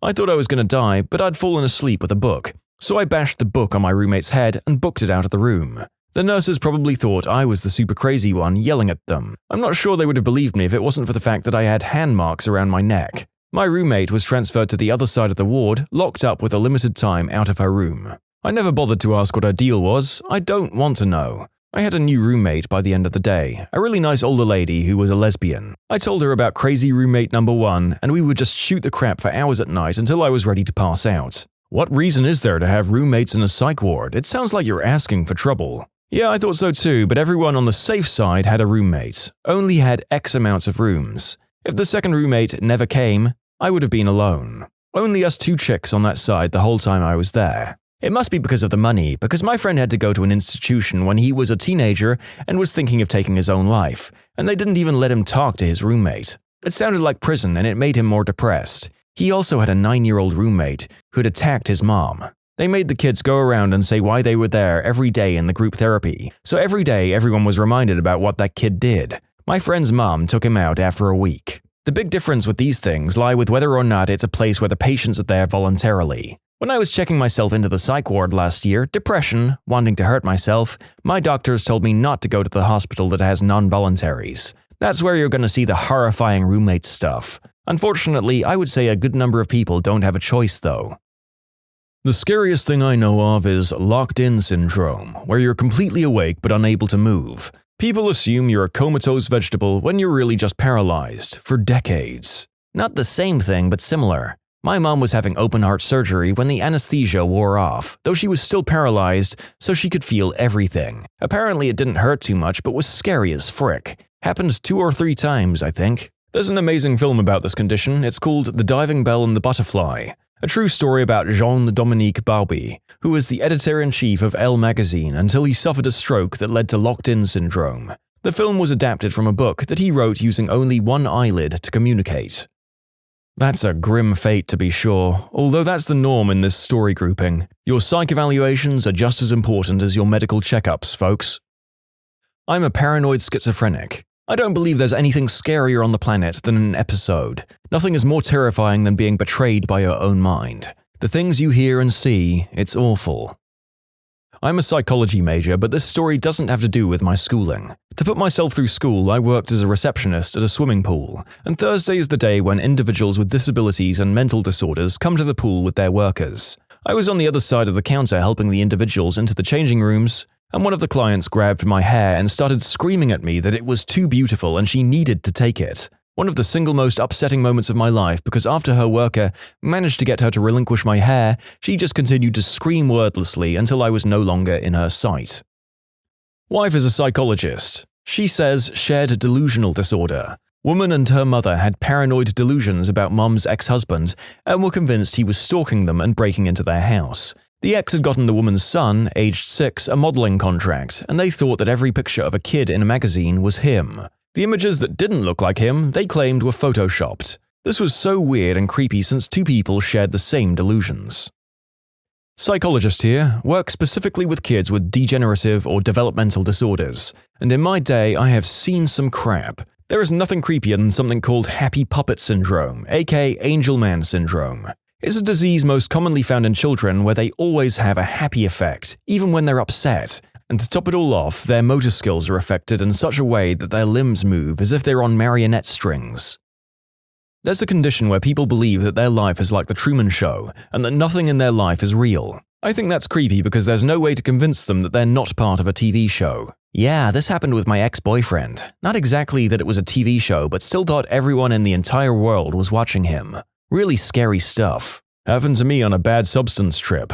Didn't help that I blacked out and came to in the backseat of my car at sunset at the beach, not another soul in sight. For about 20 minutes, I thought I broke the illusion and now I was going to live forever in an empty simulation. Friends weren't answering my calls or anything. Way messed up. When I was younger, I was a pretty unstable kid, which led to multiple stays in a youth psych ward. One of the times I was in, we got a boy who looked like a 14-year-old fatter, paler, creepier Jack White. So we find out that he threatened to kill and eat his school principal, which even to a bunch of mentally ill teens was psycho as frick. I felt bad for him because obviously he was messed up in the head, way more than us at least. But he would say all of these awkward things trying to be funny that ended up sounding like serial killer quotes like, "Do you ever wonder what it feels like to be dead or eat someone?" Which especially to the girls was freaky as F. So after my roommate gets out, I hear that this Hannibal Lecter wannabe is moving into my room. It's weird, but I just brush it off. I was 250 pounds and 5'10", and he was just him. And every once in a while when he made a messed up joke, they would just pull him aside and tell him to chill out. But one day I don't see him, and one of the doctors calls me in. They tell me he's in his own room in solitary now, and they pull out his notebooks and it's filled with drawings of me while I sleep. Fantasy drawings of him doing the deed with me, killing me, eating me, and pages of ramblings on how he would F me or how I would taste. It's literally the entire notebook, front to back, filled with these drawings and writings. I'm so petrified that I don't talk or leave my room for days. He apparently got sent to a long-term center far away, but I ended up staying even longer since they thought I would try to self-delete over that. But that's the story. Never saw or heard from him again. Still think about it all the time. It's hard to sleep around other people anymore. I was once in a party and joined this group of people, of which I knew just one person. He introduced me to the others one by one, and when I arrived at the last one, Noah, I shook his hand and petted his shoulder. He grabbed my arm and flipped it around and almost snapped it. Needless to say, it was the most awkward situation in my life, and even thinking about it makes me grind my teeth. I learned that Noah had been in Afghanistan and he freaked out when something or someone touched him from his back. It might have been post-traumatic stress disorder, or he was just hypervigilant. Don't forget that hypervigilance is necessary to keep one alive in conflict. The saddest thing is the high number of servicemen who are returning from war with these sort of mental problems. At least now they recognize PTSD as a real problem, so better debriefing can occur when servicemen return, or early intervention support can be provided, unlike the Vietnam vets who had to suffer in silence for decades. But unfortunately, the soldiers still aren't receiving the level of help that they need to deal with these sorts of issues. When you subscribe, make sure to hit the bell to turn on notifications. Put the playlist on in the background to finish listening to all the stories, or if you want some vibey music to put on in the background, check out easymode. If you like Am I the Genius, give Am I the Jerk a shot. Everything linked in the description.